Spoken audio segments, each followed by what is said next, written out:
A storm coming indeed. The Cardiff Devils hosting the Manchester Storm live and exclusive from Ice Arena, Wales. The Premier Sports Elite League coverage continues now. Aaron Murphy alongside Paul Adey, and well, it was a European adventure for Jared Scaldi and the Cardiff Devils. They had a real good performance in the Champions Hockey League, including a big victory in this building over Lausanne, but now they turn their sights towards Elite League wins and points.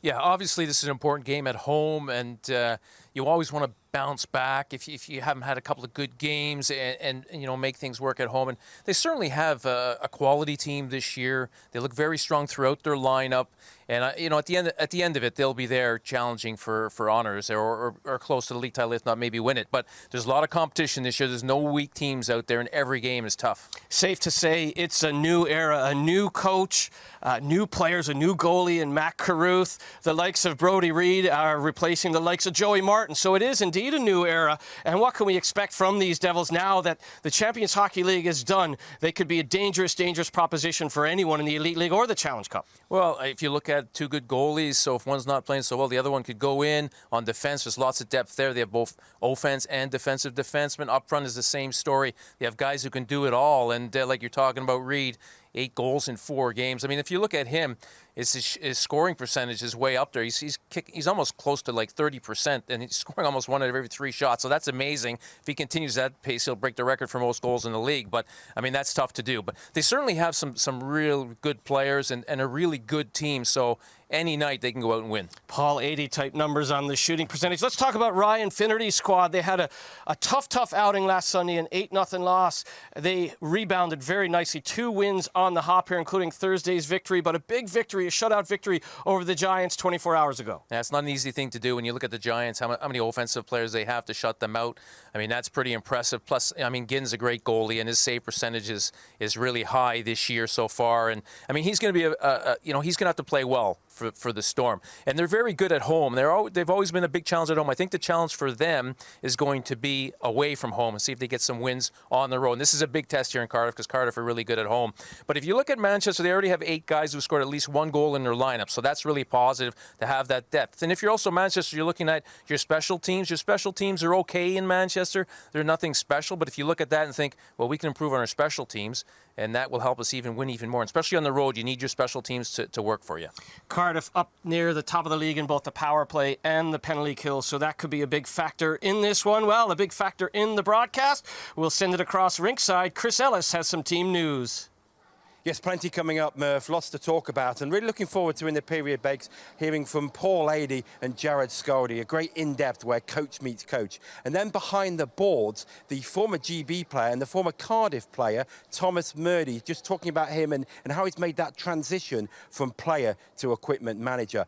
And just before I finish, a little bit of team news. Interesting team news from Cardiff. They're going to be without Cole Samford this evening. They've had to make some changes. Sam Duggan is back after a couple of weeks out, but Cole Samford will miss out. Full team news later. Thanks to Chris Ellis. He'll have plenty more updates ringside as the evening wears on at Ice Arena, Wales. Let's talk about character. When you lose 8-0 last Sunday, a lot of people think, well, you're going to dip your head. You don't believe in what's going on. But Ryan Finnerty and the Storm have reeled off 2 straight wins, including a victory Thursday, but a big 3-0 shutout victory over the Giants 24 hours ago. Yeah, big win for them. I mean, but if you look at all teams have a bad night 2 or 3 times in a year. It's hard to go through the whole season, not getting beat up a little bit.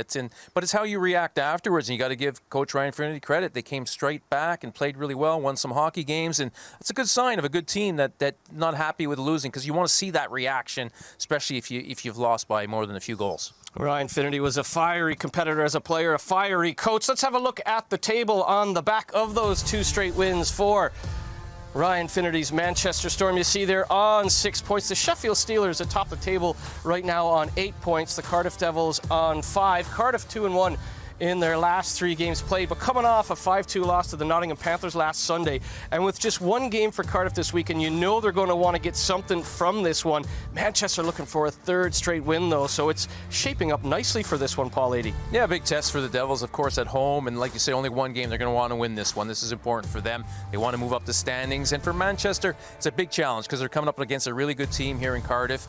And the Storm, they're always good at home. They're always really tough at home. On the road, I think it's been a bit of their their weakness at times, and this is a chance for them to prove themselves on the road also.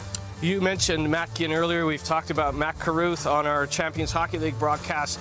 This could be a very good goaltending matchup, which is following the storyline pretty well. All of our Premier Sports Elite League games have been very good goaltending matchups. Yeah, they have been, and both these two guys are very, very good. And Ginn, like you say, coming off some big wins there, so he's going to be feeling really confident. So that's Cardiff's going to have to try to break him down early and get him off his game early, because I think if he gets in there and starts feeling good again, then it could be tough on Cardiff. Well, a guy that shoots the puck as well as anybody that doesn't play in the Elite League anymore is Liam Kirk. Scored his first AHL goal last night for the Tucson Roadrunners in their 4-0 victory. It was actually the game-winning goal. He had the opener in that one. So Liam Kirk, I mean, yes, he's missed on these shores. I know that fans in Sheffield would love to have him there, but the right decision was made to go and play over there, and it's been rewarded with a big first goal last night.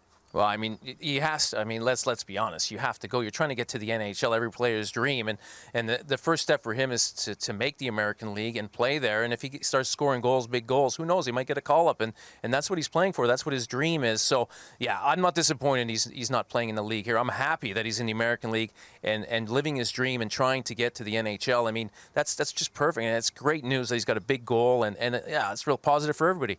Went to the net hard last night, got rewarded, using his size and his strength. He's really become a complete player. And you're right, I'm not disappointed. It would have been a failure for everyone, I think, if he was back in the Elite League. That's no disregard to the league. It's just this is a player that's got something going on. And first goal in the American Hockey League last night for Liam Kirk. So congrats to Liam Kirk and the Tucson Roadrunners, the first of many. We know how he did at the World Championships with those 7 goals for Team GB. Let's go over ringside again. Chris Ellis has already been pretty busy at Ice Arena Wales. He chatted with Ryan Finnerty a few moments ago. Ryan, well, you had that big defeat in Fife, but since then, 2 great wins, including the one against Belfast last night. What's been the change around the past couple of games?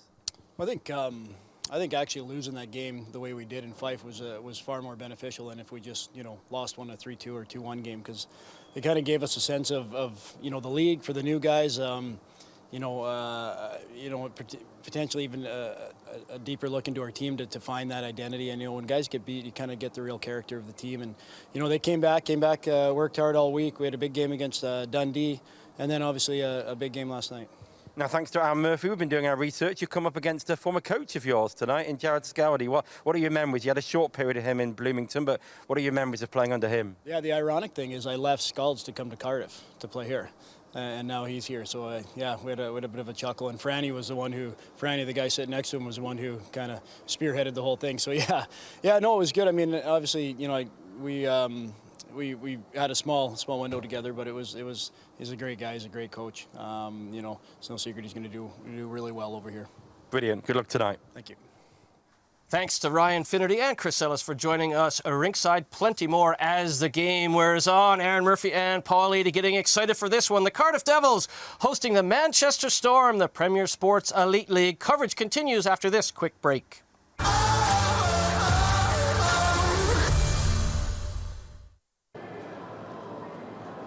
Welcome back to Ice Arena Wales. 2 wins in a row for the Manchester Storm. A 6-2 victory Thursday over Dundee. A big victory, a 3-0 shutout over Belfast. Last night, a busy week for the Manchester Storm and Ryan Finnerty. Great to hear from Ryan Finnerty ahead of the break. It's a nice pocket square he was wearing too. Pretty similar to the one I'm wearing. He's got great style, Ryan Finnerty. But let's just talk a little bit about the Manchester Storm. I mean, that was character building. You never want to lose 8-0, but interesting that he noted that was better than losing by a goal, because it really, you find out what you're made of when you get thumped like that. Yeah, it really wakes you up, and you really go home and look at yourself in the mirror. It's an embarrassment, really, as a player and even as a coach to get a result like that, but it certainly spurs you on. And then that week of practice, like he said, they worked really hard, so obviously it was a wake-up call. They had a great practice. And then from there, they went on to win some games. So, and that's really positive that the team reacted that way. That's when he knows he's got some guys with character in his room. Well, let's have a look at the guys in the room for the Manchester Storm. Here is their roster for this Premier Sports Elite League season. Matt Ginn, one of the best goalies in the league. He's got 2 shutouts in his last 3 games. Yeah, I mean, he's going to have to play well this year for the team to be successful, of course. But he's very regular. I mean, he plays well in game out. Of course, he's going to have the occasional bad game, but he knows the league. He knows how to play in this league, and he's a very good goalie. Adam Brady tied for third in the league with 6 points, tied on second in league goals with 4 in just 5 games played. This is a roster that certainly maybe looked a little bit disappointed a weekend ago, but have roared right back. And let's talk a little bit of how do they step up and how do you compete? You talk about arena teams and you talk about the smaller teams in the smaller facilities. Altrincham certainly one of those smaller ones, but you look at the way they played the last few games. This is a team that looks like they want to compete hard. And how do they step up? Well, I think it's all about playing as a team, and you know, sometimes you don't have to have the most talent in your lineup or be the best team in the league, but if you play together as a team, you stick to the system, and that can bring you a lot of wins, and especially at home. I mean, if you have a good game plan at home and it works for you and you're winning a lot of games, and it always takes some pressure off going on the road. And I think that's what Manchester will try and do. Well, let's head down. Chris Ellis with some team news for Ryan Finnerty's Manchester Storm. Yeah, starting with Manchester Storm, Matt Ginn in net, 32 shots shut out last night against Belfast. On defence, Joe Hazeldine and Ben Wilson. And up front, Curtis Hamilton, Adam Brady scored last night against Belfast, and Jared Van Warmer as well. And then for Cardiff Devils, Matt Carruth started all 4 games this season, 2 wins and 2 losses. Matt Register and Mark Richardson on defence. And then Josh Waller, Stephen Dixon and Brodie Reid, 8 goals in 4 games this season. Just finally, Lee Young, a linesman here this evening. Welcome back, Lee Young. He had an injury, of course, in the Elite Series, a serious injury, but he's been back a few weeks and he's on the line tonight. Great to hear Lee Young is back, fighting fit, one of the top officials around the Elite League. And you hear there the Matt Ginn getting the start. No surprise they're up against Matt Carruth. That is certainly one of the matchups we'll be watching. But the ones to watch for the Manchester Storm this evening, you wanted to look at Adam Brady. He has had a great start to the campaign for the Storm. Well, yeah, I mean, it's only his second-year pro, Murph, and last year he had a good season, 37 points in East Coast League in 50-something games, 56, 57 games. So that's really a good first season for a young player, and now with a good start here this season, I mean, it's a real bright spot for the Manchester Storm to have a guy come in, a young pro come in and play as well as he has. Well, it's the guys like that who come in and they were able to score big goals early on. You kind of start to lean on those youngsters, but there's also the veteran presence on the back end. A controversial figure at times, Lyndon Springer. I mean, he's a rough and ready character, but you wanted to look at him because when he does decide that he wants to finish a game out, he's a vital member on the back end for Ryan Finnerty. Oh, he does, and he leads the team in plus-minus. Which is impressive, and you're right, he takes his penalty minutes, he does get thrown out of the occasional game, but you know, for 60 minutes he's intense, he plays hard for his team, he looks after his teammates, and he does a lot of good things out there in the ice, and yeah, of course he's got a lot of penalty minutes in the Elite League, but he's also a good defenseman. Well, let's have a look at the ones to watch for the Cardiff Devils, a player that we talked about a lot in the Champions Hockey League, and we've talked a lot over the last few seasons, is Stephen Dixon. He does all the little things right to win a hockey game. He's got some great flow going as well, one of the best hairstyles in the Elite League, but it's the things he does that don't necessarily show up on the scoreboard that are so vital for head coach Jared Scaldi. Yeah, like blocking shots and like winning face-offs. I think he's plus 24 on face-offs already this year, which averages out to a plus 6 every game on face-offs up to this point. So he does an incredible job for his team, and he's a real good role player, sets the example, plays hard. And Brodie Reid, well, you talk about the likes of Brady coming in and starting to light it up early on for his new team. How about Brodie Reid? 8 goals in the league, 2 in the Challenge Cup, so 10 goals combined already for Brodie Reid. Yeah, it's always good. You always need one of your players on your team who could really fill the net with the puck, and he's doing that right now for the Devils. And quick shot, right-handed shot. I always like those right-handed shooters, Murph. And he knows where the back of the net is. But he's got great experience. Let's be honest, played in the AHL, DEL. He's played in some great leagues in the world, and he's scored in those leagues. It's not like he went there as a tourist. He put the puck in the net and made plays. So he's certainly going to do the same thing here in the Elite League. Hard to replace the Joey Haddads and the Joey Martins, but Brodie Reid lighting it up so far. Let's talk a little bit about the Cardiff Devils. Sometimes we've seen Elite League teams, you get off to that Champions Hockey League start, and sometimes it can take the air out of your sails a little bit. It's a lot of travel. You're up against top opposition. I mean, how do Cardiff, on the back of a pretty successful CHL journey with that big victory over Lausanne, how do they use that to power forward now in league play? Well, I think what it did is give some of their players a chance to prove to the coach what they could do, and now he knows what he has available in his lineup. So that's all very positive. Of course, they're short a few players for tonight's game, which will make things more difficult. But now he can put those guys in there and have trust that they're going to do a job for him. So he's got to use all those games in a positive way, which he will do. He's a smart coach, and he'll use that to his advantage. Well, he is indeed a smart coach, and coming up in the intermission, we will have Jared Scaldi on an extended coach-to-coach chat, but he also caught up with Chris Ellis a few moments ago. Jared, what sort of test are you expecting from Manchester? Well, they play so hard every night. They've had some success, obviously, last night against Belfast, and last week they got back in the winning ways. So, we expect them to play extremely hard in all three zones. You come up against a former pupil for a short space of time. Ryan Finnerty played with you in Bloomington. Tell us what you remember about being his coach. Ryan was a gritty player. He's a good centerman. He provided offense, but also he played in the guts of the game, and he was a tough guy to play against, and he was a very competitive player. You've had some injury problems. I think a lot of teams in the league have. Tonight it seems that Cole Sanford won't play. How hard has it been for you to juggle your lines around? Well, we've been fortunate in the sense that we've been able to keep Dixon, Reed, and Crandall together for quite some time now. We're going to mix that up a little bit tonight, and of course Cox and Sanford generally play together most of the time. So, whether we've had 9 forwards, 10 forwards, or 11, which we haven't had very often, we thought we were going to get that opportunity tonight, but unfortunately Cole's not going to be able to go. But it's a challenge for everybody, and we just try to find ways to create some offense with different line combinations. Thanks for joining us, and good luck tonight. Great, thank you. Thanks to head coach Jared Scaldi for joining us on the Premier Sports Elite League pregame show. Well, the big action coming up, Cardiff hosting Manchester after this quick break.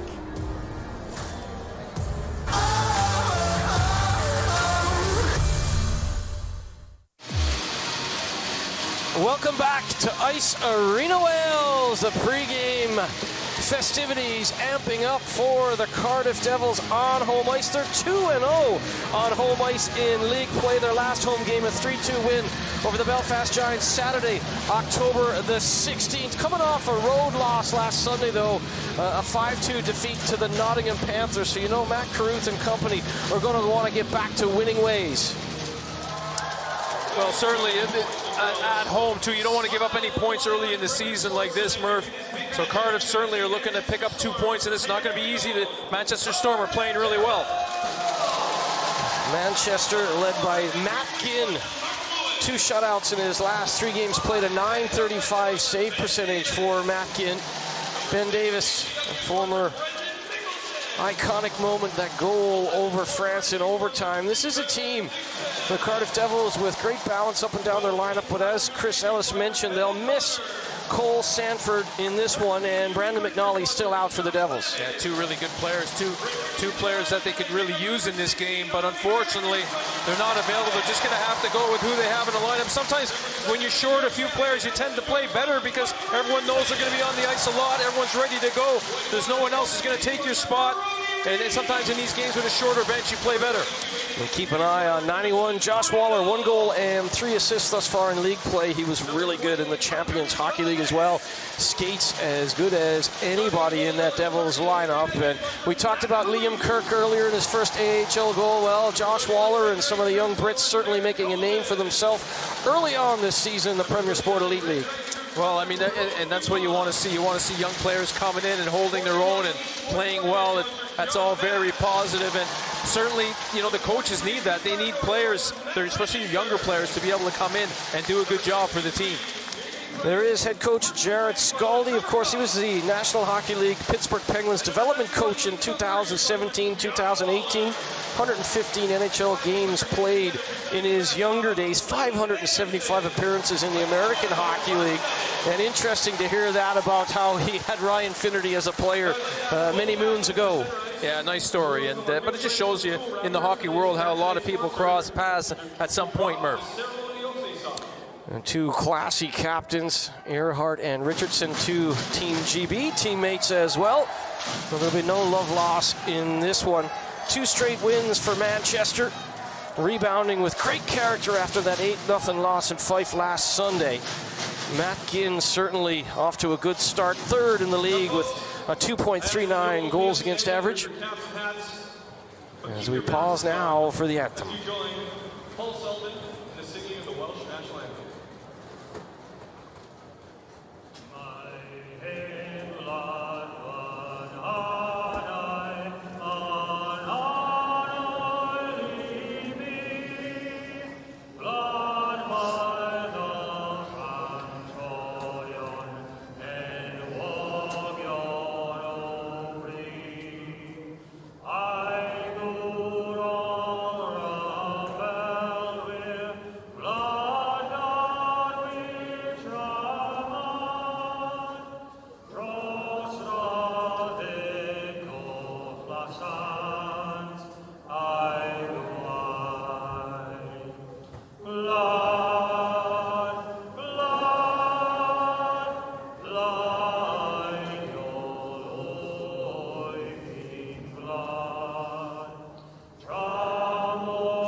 Sullivan with the rousing rendition of the Welsh anthem. Incredible. It's a hellout is what they say around here, not a sellout. The Cardiff Devils full building for Jared Scaldy's squad. And there is the aforementioned Matt Ginn. What a goalkeeper he has been for the Manchester Storm. Third year with the Storm, American Hockey League and East Coast Hockey League experience. And Ginn, a .935 save percentage early on for the Manchester Storm. Well, I mean, that's a very good save percentage, Murph. I mean, that's up there with the best numbers in the league, and certainly you need that from your team, from your goalie, for your team. Matt Carruth, 2-2 thus far in league play. Richardson and Register on the back end. Reed, Dixon, and Waller will start things off up front. And Brody Reed, 8 goals in league play, 2 in the Challenge Cup, 10 goals combined already for Brody Reed. Keep an eye on 21 in red. Yeah, I mean, he's been filling the net, Murph, and I mean, you always have guys who are hot at some point in the season. Right now, he's hot early on, which has really helped the Devils. Simmons, Critchlow, and Fawcett will get things started for the Manchester Storm. McNulty and Sullivan on the back. And Sullivan played for Cardiff on an emergency basis in the Champions Hockey League. We'll see how Sully goes up against his small portion of his season team with the Cardiff Devils. Devils hosting the Storm. Premier Sport Elite League action from Ice Arena, Wales. Dixon will dig in against Adam Brady. 4 goals and 2 assists already this season for Brady. Dixon will win the draw. And now Dixon will chase it down the left wing. Dixon trying to poke it along. Dixon knocked over. Took a little cross check there by Wilson. Wilson, a rugged character. The Storm come back up. Bobbling play there for ex-Belfast giant Curtis Hamilton. Hamilton to Van Wormer. Van Wormer back to Hamilton. Hamilton's got a laser-like release if he can get a look. Van Wormer in the slot. It comes back to the point. High shot. Well, look at Matt Carruth. As Hazeldine thought he might have had the top corner. Yeah, it was a nice play from Hazeldine. He came down, saw the open space, got the puck and fired a nice shot, but a nice glove save there from Carruth. And what happened was Reed came down to help out in front of the net, and because he had to come collapse down and take the guy in front, that allowed Hazeldine to open up and free up for a shot. Face-offs this year in league play. Cardiff 54.1%, 46% for the Storm, but the Storm win the draw there. Shot up and over the crossbar by Springer. Critchlow. Critchlow plays the puck in. Tried to anyway, but Mickelson. Ex-NHLer Brendan Mickelson puts the puck up and over the glass. He has been excellent in all competitions for Jared Scaldy thus far. Yeah, he's a good solid defense. You can see there, he's just trying to dump it in and forecheck. He was just trying to get the puck deep and get something going for his team. And if you have that open ice in a neutral zone as a defenseman, you want to just skate with it. And then once they stack the blue line, dump it in and chase it.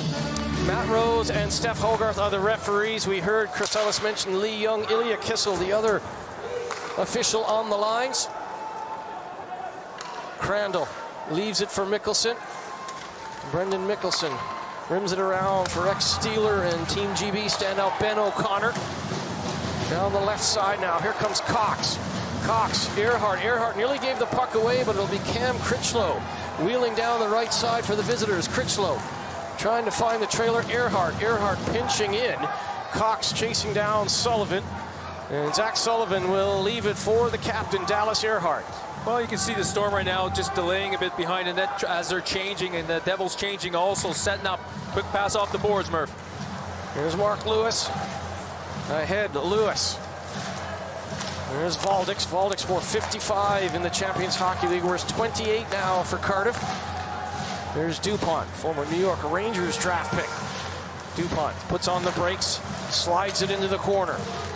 Good cycle. Cardiff have always been a good cycle team. This is a new era, as we mentioned. Lots of different characters in that red jersey, but still the cycle game a big part of their success. Lammett couldn't keep the cycle going as I jinx him, but Sullivan will play it ahead. McLeod. McLeod couldn't keep the forward momentum going as he has a little bit of a joust there with Lammett. And Sullivan will send it up and down. Icing call against the Storm. Yeah, you can see straight away the Devils changing. They know the Manchester can't change, so they're going to change up and match up who they want and read straight on a smart move from coach Jared Scaldy. Offensive zone face-off. get your top goal scorer on the ice. And Dixon, a big part of why they're 54.1% in the dot. And Dixon will win another. Tap dancing to get it back to Register. Register sends it wide to the blocker side on Ginn. Richardson loses an edge there against Hamilton. Hamilton will send it quickly down to Brady. Brady had a bobbling puck to contend with, though, and Register will break the play up. Here comes Dixon. Former Pittsburgh Penguins draft pick Steven Dixon sends it across. Richardson. Richardson lays it in. Lovely little play to Register. As Waller, there's some of that skating we talked about. He just has that quick first step. Waller sends it across. Brody Reed, back post, wide open net. Reed, well, he double clutched. Came off the heel of his stick, and that allowed Ginn to get back into position. But Brody Reed had a wide open goal there on the lovely feed from Richardson. Richardson, D to D to Register. Register averaged just over 30 minutes a game in the Champions Hockey League. Here's Reed backdoor for Dixon. Dixon, the puck just hopped on him at the last second. Broken stick for Hamilton, so essentially a 5-on-4 here. As it will be McNulty slowing things down as Mark McNulty with a good defensive play for the Storm. Yeah, McNulty lost his stick. That's why Reed was so wide open and had time on the puck. I just kind of rolled off his stick, like you said, as he was trying to put it in the back of the net. So lucky for Manchester, he couldn't get control of it. Register doubles back, and then Hamilton gave McNulty his stick, and then Hamilton had to go and get a new twig. The Storm were in trouble there, but they didn't panic, and McNulty came up with a good defensive play against the top line of the Devils. Well, what happened is, remember that there was the icing, so they had to stay on the ice, so it was a long shift. And then, the Devils did a good job here cycling. You see Reed just misses that one. But give McNulty credit. You got his stick in, skates in a way a little bit, made it tougher for Reed to get that shot to the net. Another face-off win by the Devils. Davis back to the point, and that's just lofted into the glove of Matt Ginn. No problem there, as Mickelson was just trying to get it on target. Well, the Devils look a little bit quicker off the start here. They just seem like they're on to pucks first, and they're putting Manchester under some pressure early on in the first period, Murph.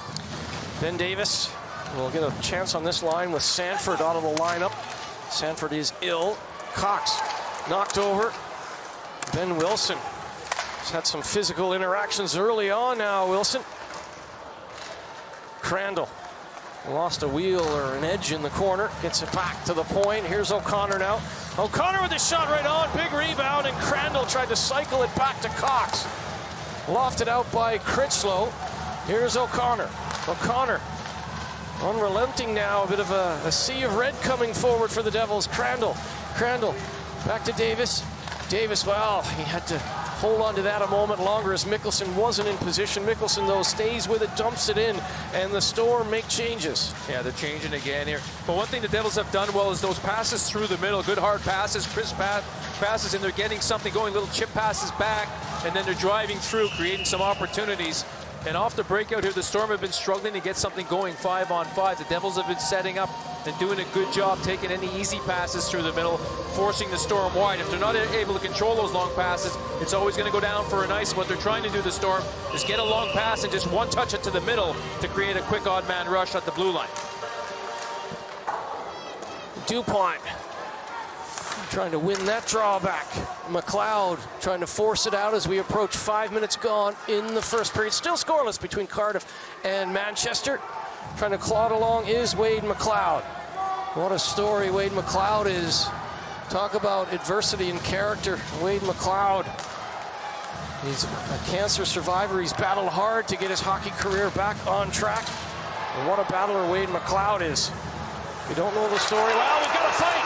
Speaking of battlers, it's Lewis and Springer. We talked about Springer off the top. He's not afraid to mix it up. And Mark Lewis, one of the toughest guys in the league. Lewis trying to throw a couple of left hands, and wow, it takes 3 officials to try and break this up.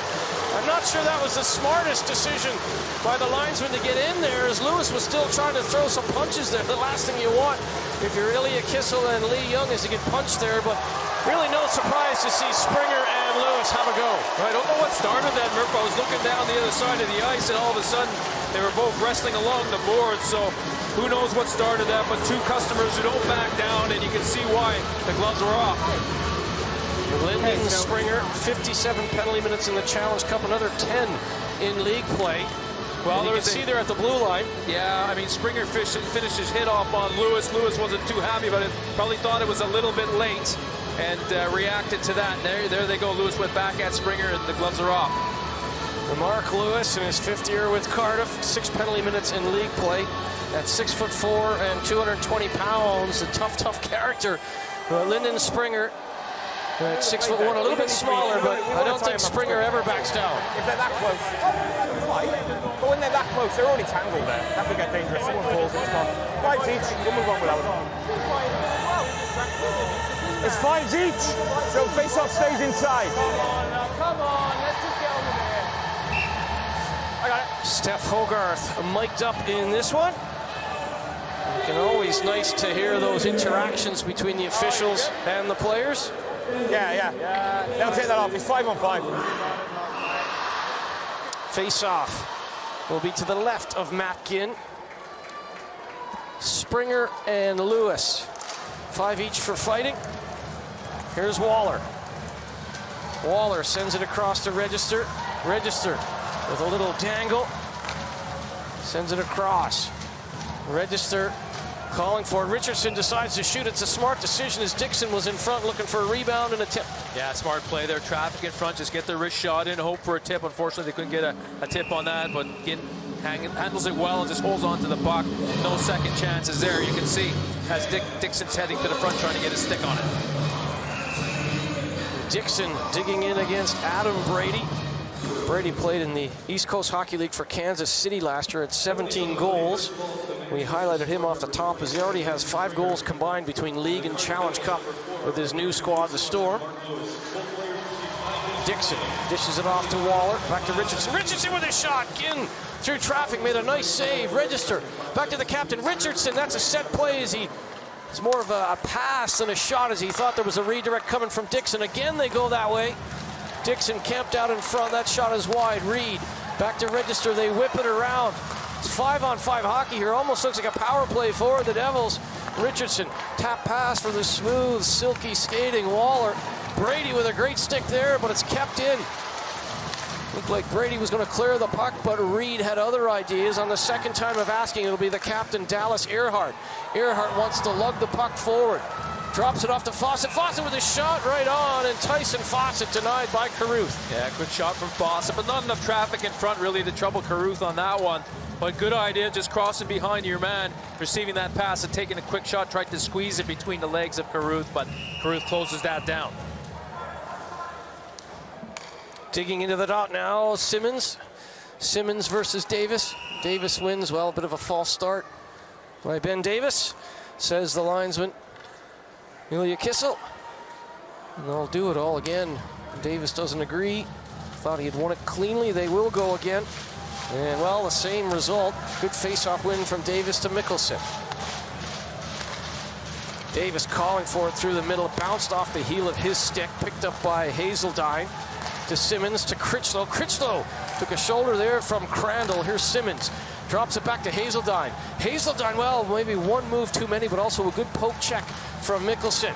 The shot redirected in front, didn't get through. As Critchlow, the right idea, just trying to punch it through. Here's Davis. Davis dangles around Fawcett. Gets it ahead to Crandall. Crandall throws on the brakes, takes a bump from Wilson. O'Connor with a lovely move. O'Connor in front for Cox. And O'Connor with a lovely dangle, and then he runs over Wilson. Great shift from O'Connor. O'Connor with another big hit. This time he sits down Simmons. Well, there's a burr in the saddle of Ben O'Connor. He sends it along to Batch. What a shift from 12 in red. Here's Crandall. Lovely move by O'Connor and a couple of big hits.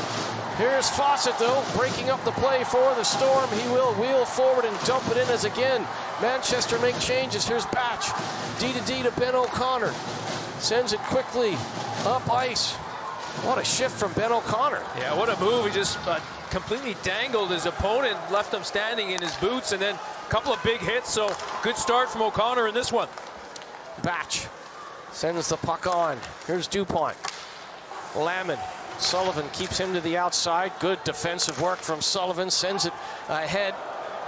He was looking for Morgan. Liam Morgan, a former Belfast Giant.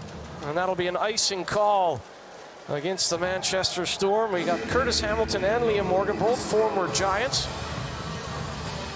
And a face-off in the Storm zone coming up. Well, you can see what the Storm are doing. They're playing a road game here. They're just trying to stay in the first period, trying to find those bus legs. And if they can get out of this period 0-0, I think they'd be pretty happy. Finley Ulrich couldn't get the draw against DuPont. Here's Lamon. Lamon. Shot, I'm not sure Ginn saw it through the screen of DuPont, but the shot was wide. Here's Register. Register with a shot redirected by Lamon as he tried to get body position on McNulty. DuPont out front. Lamon can't get him the puck, so DuPont comes and gets it himself. And McNulty with another good defensive stick there. Now here comes Liam Morgan. Morgan sent the puck along. McLeod was poke checked by Register. Register settling things down as he always does for the Devils. Gets it along to DuPont. DuPont knifes it in on the backhand. Here's Valdix, former Sheffield Steeler. Is Andreas Valdix, former Washington Capitals draft pick way back in 2003. Here's Dixon. DuPont goes to the front of the net. They go back to the captain, Richardson. O'Connor takes his time at the left point. Sent it along for Brody Reed, who leads the Premier Sports Elite League in goals with 8. Here's Hamilton, though. Hamilton to Van Wormer. Van Wormer, long-range shot, punched away by the right hand of Carruth, and Hamilton has to deal with Dixon. Dealt with it well, got it along to Brady. Coming right back at him was Ben O'Connor. Ben O'Connor is really fired up for this one. Here comes Waller. Waller away from Hamilton. Waller into the corner.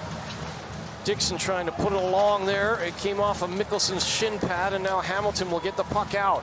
Waller flying early on for the Devils. Tape to tape with Register. Back with Waller. Josh Waller being hunted down by Brady. But look at Waller, strong on the stick, trying to walk the captain of the Storm, Earhart. But Earhart says, not on my watch. Oh, Earhart just at the last second was able to get a piece of that puck. But Waller took him on. I like to see that. Sometimes challenge the D. Here's Earhart to Simmons, trying to put it back. Register gets in the way. Broken up there as it looked like Wilson was going to keep the puck in. Here's Cox. Drops it back to Reed. Dixon goes to the front of the net. Cox for Register. Register's going to have to back check now. Good stick by Register. Gets it along for Cox. Cox with a chance up and over the left hand of Matt Ginn. What a sequence there from Register. Looked like he was going to be caught. Looked like there was a 2-on-1 coming for the Storm, but what a stick lift by Register. They come right back in. Here's Crandall. 9:40 remaining in the period. Crandall couldn't keep the puck moving forward. Cox will play it back. Batch. D to D. O'Connor back to Batch. Cox sends it out wide. Going to the front of the net is Davis. Crandall couldn't get the puck through to him. Davis in front with the redirect, but Ginn got the goalie paddle across. Here's Cox trying to get it out front. Incredible pace to this first period. Still scoreless between the Storm and the Devils. 9:05 remaining in the first period. Cox slides it along. Mark McNulty got a stick on that. Davis, though, comes in to try and find it. McNulty will rumble up the left side. Sends it out wide past Harry Gulliver. The youngster Gulliver in his second year with the Storm. Here is Gulliver. Gulliver with a chance. Gulliver with a shot. Oh, it just went under the blocker of Matt Carruth. Here's Hazeldine. Hazeldine sends it right up the gut. Brady tried a little cut back there, but Duggan got in the way. Lamon now. 8.5 remaining in a scoreless first period. Duggan to Mickelson. Good stop by Ginn. Lamon was right in his eye line, and Mickelson, we know he's got that NHL release. Lamon back to Richardson. To Lamon. Here's Mickelson. Brendan Mickelson to DuPont. DuPont out front.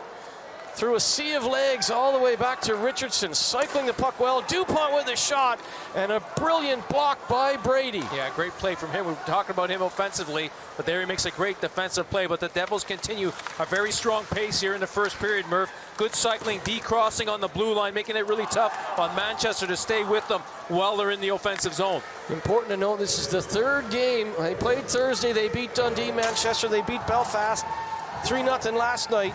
So this is their third game of the week, these Manchester Storm. It's the first game for Cardiff, and you kind of see it. The legs for Cardiff are rested and ready to go here on home ice. But give the Storm credit, as you said, they're playing a road game. They know they have to bend a little bit here, trying not to break, as Waller and company come racing forward again. Great stick by Ulrich. Ulrich sends it along to Fawcett. Fawcett and Critchlow. Critchlow with the shot. And Carruth will hold on. What an opening. First period here on Premier Sports. We'll step aside for a quick break.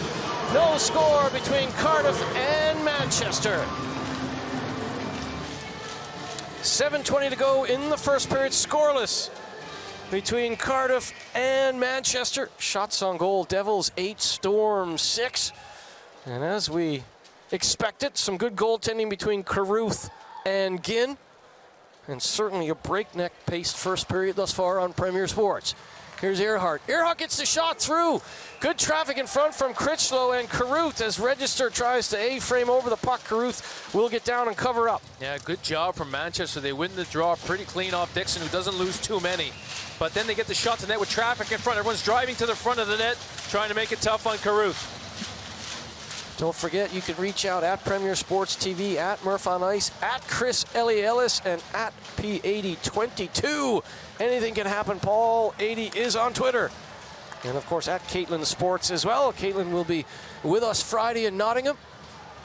Fawcett goes to the front of the net. Here's Springer. Springer with the shot. Oh, well, it caused some problems for Carruth. Springer follows up. And Springer, you talk about off the top, yes, he's a character who plays with a lot of grit, but he's not afraid to jump into the play and try and create some offense as well. Well, this is the Storm defense have done this a few times, especially on the left side. Springer comes down that time, gets a scoring opportunity. Hazeldine has found some space down that left side coming up the ice, so it's an area where they're finding some space right now, Murph. And no doubt maybe Springer will be involved again. I saw him and Lewis as they came out of the box having words. No surprise. Here's O'Connor to Crandall. Lovely little tip play by Crandall to Cox. Out wide goes Davis. Davis had it poked away from him from his Team GB teammate Earhart. Davis strong on the stick though. Davis across the goal mouth, too far for Cox. Brendan Mickelson with the shot. Came off of Fawcett and went wide. Here's Ben Davis. Ben Davis on the backhand couldn't jam it in on Ginn, and it will be sent up and out by Earhart. Brendan Mickelson, 131 NHL games played in his career. Gains the red line, dumps it in. Here's Springer. Springer chops at it. Up the left side, Batch. Batch had to sidestep a hit from Van Wormer, and that will be offside, Storm. Well, Davies had a great shifter, carried the puck into the offensive zone around, just went almost around the whole offensive zone and made a great pass to Cox, who was in front. He didn't see it come through the bodies and just missed it. Otherwise, he would have had an open net, but great job from Davies just controlling the puck till he found someone open. Face-off just outside the Devils' line. Here's Register. Big hit by Wilson, stepping up on DuPont. DuPont appears to be shaken up. And we know the Storm don't mind playing physical, and we saw it there from Wilson. Lamont at the right point. Dumps it in for DuPont. He seems to be okay after he got stepped up on there by Ben Wilson.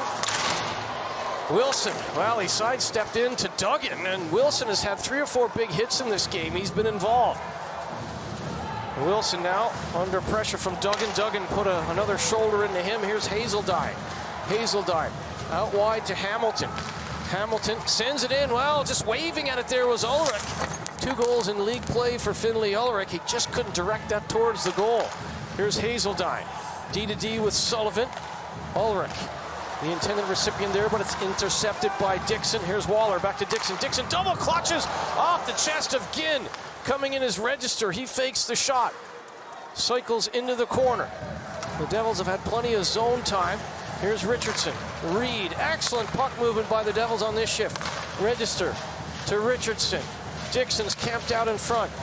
Register decides to go back. He was looking for Waller, but it will be Richardson. Richardson in front. Dixon got a piece of it, and another stop there by Matt Ginn. Yeah, it was a great stop, but Dixon made a great move.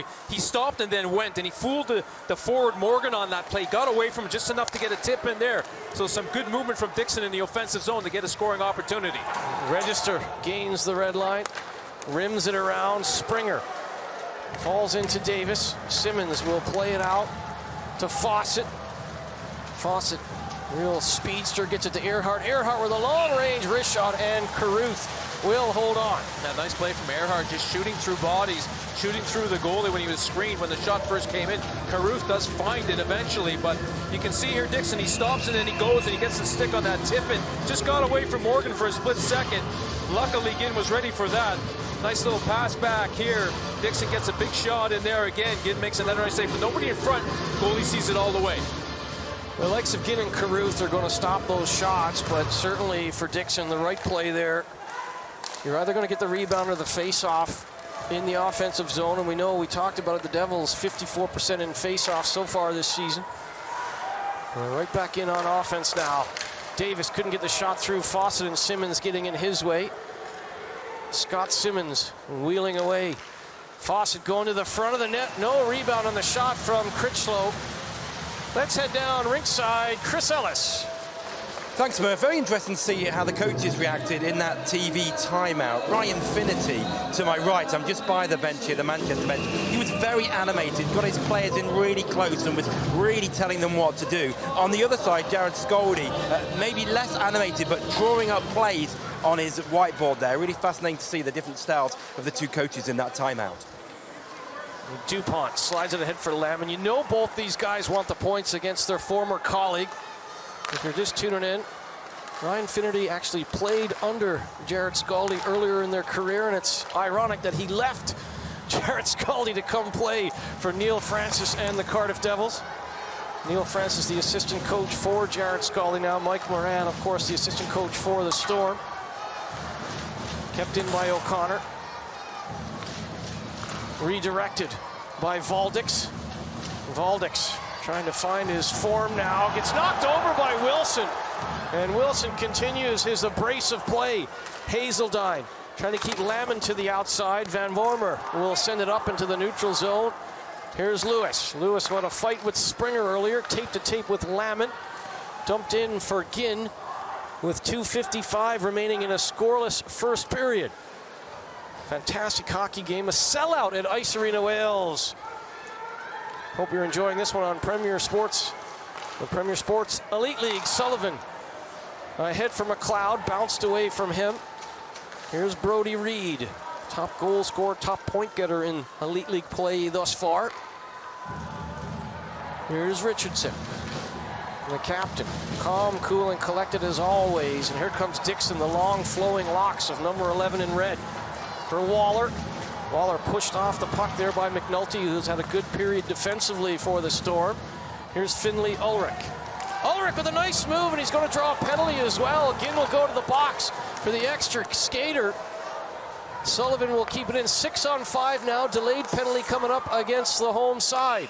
Richardson will touch up, and we'll get our first power play of the game. It'll go to Manchester. Well, Ulrich does a good job. He comes across the blue line, and as he's looking between the defensemen, he fakes, he's going to pass it off, and then drives through the middle.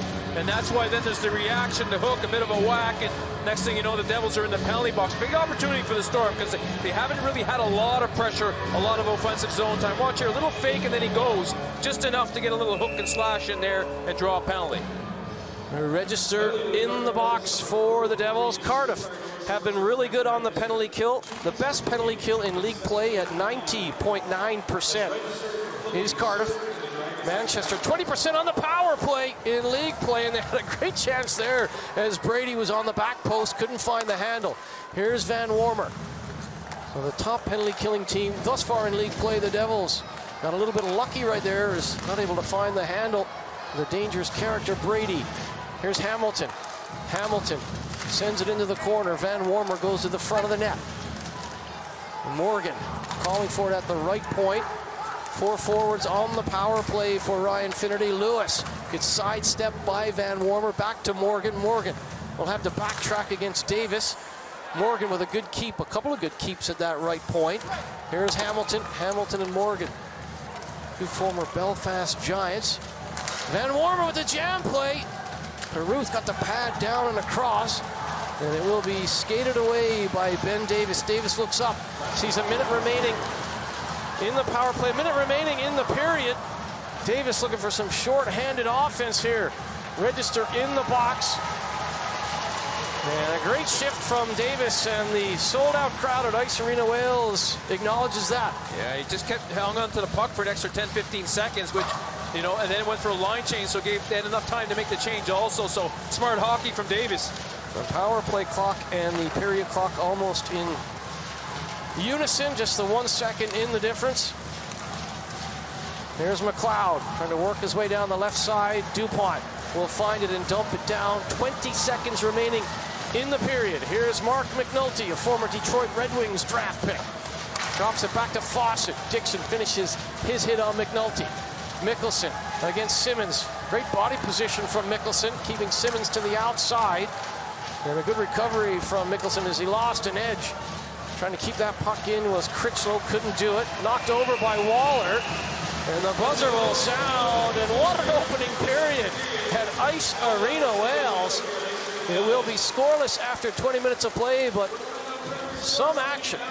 Yeah, really good first period. I mean, the Devils did have the majority of the play, especially in the offensive zone, created some good movements, some good cycles, and they had trouble getting to the front of the net, though. Give the defense for Manchester credit. They boxed out well, made it tough for Cardiff to get to the front of the net when the shots were coming in. Allowed Ginn a lot of time to see the puck, and he was able to hang on to a lot of those, not give any second chances. Overall, probably Cardiff were the better team, but Manchester played a good road first period, sat back a little bit, waited for the opportunity on their transition to try to create some scoring opportunities. They had a bit of a chance on the power play on that redirect to Brady. It just went wide. But overall, the Devils are in control of this game so far, Murph. Linden couldn't do it. It's Zach Sullivan. Let's head down. Zach Sullivan is live ringside with our own Chris Ellis. Zach, what about the first period? How happy are you how things have gone? Yeah, I mean, it's a good road period for us, right? We've even on better after the first. There's obviously some things we can clean up on, and yeah, I'm sure Finner will talk us through those things in a break, and you know, sharpen up our D zone a little bit, jump on pucks a little bit quicker, and we'll come out flying for the second. They're a very good side, Cardiff, especially at home. What does it take to win in this building? Yeah, I mean, since they came in this building, it's always been tough to come here. In the big blue tent, it was even harder to come there. So, you know, you got to turn up for 60 minutes, and you got to be willing to get into the gritty areas and drive the net and play the game the hard way. And you know, Finner's teams were always built to play their game the hard way. So, you know, we relish the challenge. Thanks for joining us. Yeah, no worries. Thank you. Great to hear from Zach Sullivan. Scoreless after 20 minutes at Ice Arena, Wales. Cardiff and Manchester, don't go anywhere. We'll be back with first intermission analysis after this quick break.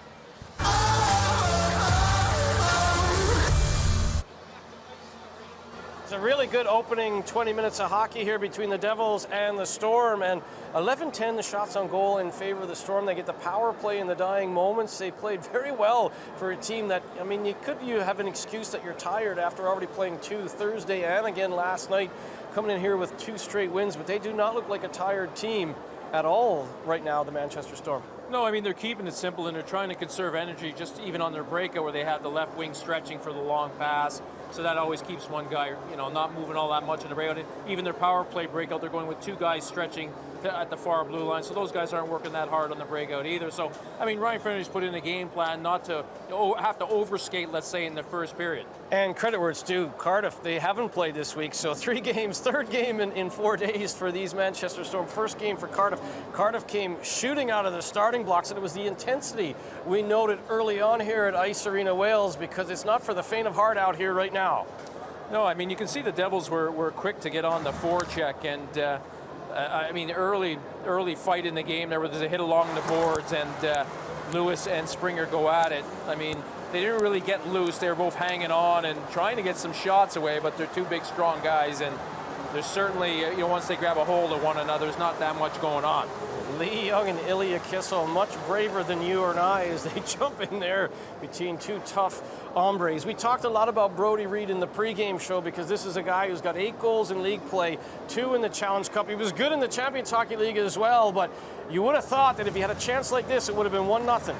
Yeah, I mean, again, it was just good movement in the offensive zone from the Devils. They used the point slot right there. The puck just rolls a little bit on them, and just couldn't get that shot through to the net. So it was, but again, I thought the Devils did a good job in the offensive zone. There's a lot of movement up top. They always had that third forward high. Defensemen were activating, crossing on the blue line. They're making it really tough on Manchester to stay with them in the offensive zone. Overall, Manchester did a pretty good job forcing as many shots to the outside And when shots did come in from the blue line or from the middle, they did a good job boxing out, allowing Ginn to see the puck. So overall, defensively, they did a good job, but Cardiff also offensively created some opportunities. It was a great pass by Richardson. We always forget how good offensively he is because he's so good defensively, the captain of the Devils. There were chances aplenty for the Manchester Storm as well. As we mentioned, they lead the shots on goal tally 11-10 in 20 minutes of play, and it was the combatant with Lewis. Springer with a chance. Yeah, Springer got a good shot in there. He followed up the play quickly, and there's nobody picked him up. Everyone was coming back to help out at the net, and he got a free shot in there with a bit of traffic, but Carruth makes a good solid save here, good positional save, and eventually he's able to, well, the puck wasn't scooped up, but the referee lost sight of it, so he blew the play down. But overall, I mean, Carruth was solid also. Didn't have as much action, but he still had to stay in the period and make a few saves. So as billed, 2 good periods from 2 very good goalies, and something we've really enjoyed so far, the coach-to-coach feature, and this is a special one. Paul Adey goes live and in depth, or not live, he spoke to you earlier, but straight into that Cardiff Devils dressing room, coach-to-coach with Jared Scaldi.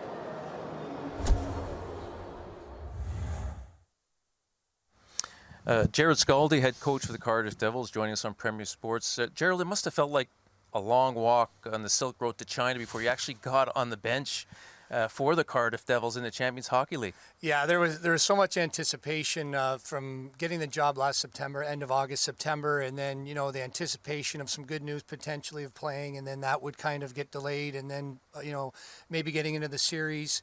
That never happened. So it just kept, high hopes to disappointments from that end. And then, of course, finally getting over here and getting settled, and then about to coach the team for the first time in Champions League, and then getting COVID. It was very, it was frustrating. It was disappointing. It was something I've never gone through. It was just a surreal time for myself and for the whole hockey team. Champions Hockey League, I mean, it's always a tough competition for the elite league teams. The depth of the rosters of the other clubs, it certainly makes it tough on a coach, to deal with that throughout the Champions Hockey League. It definitely is. I mean, they come at you at waves. I mean, the Mannheim hockey team is extremely a well-built team, well-coached team, as is Lausanne. And, there's challenges throughout the game. It seems one mistake and it's in the back of your net. So it's at times it felt like we had to play a near-perfect game. But our response after the first game, losing at home here to Mannheim and then responding with a big win against Lausanne, was such a big lift for our guys and our organization as a whole. So, it gave us some confidence going into the other games. And, of course, we played Lausanne pretty tight in their building, 2-0 score, and moving into Luco, it was a different type of CHL after starting our season, playing some Challenge Cup games, and then reverting back to the CHL. So there's some challenges there, but I felt we were a little bit more prepared, a little bit more ready for what we were about to take. And the Elite League, how do you think? What do you think going into the Elite League? The level of the play, the team you signed. How are you feeling about all that?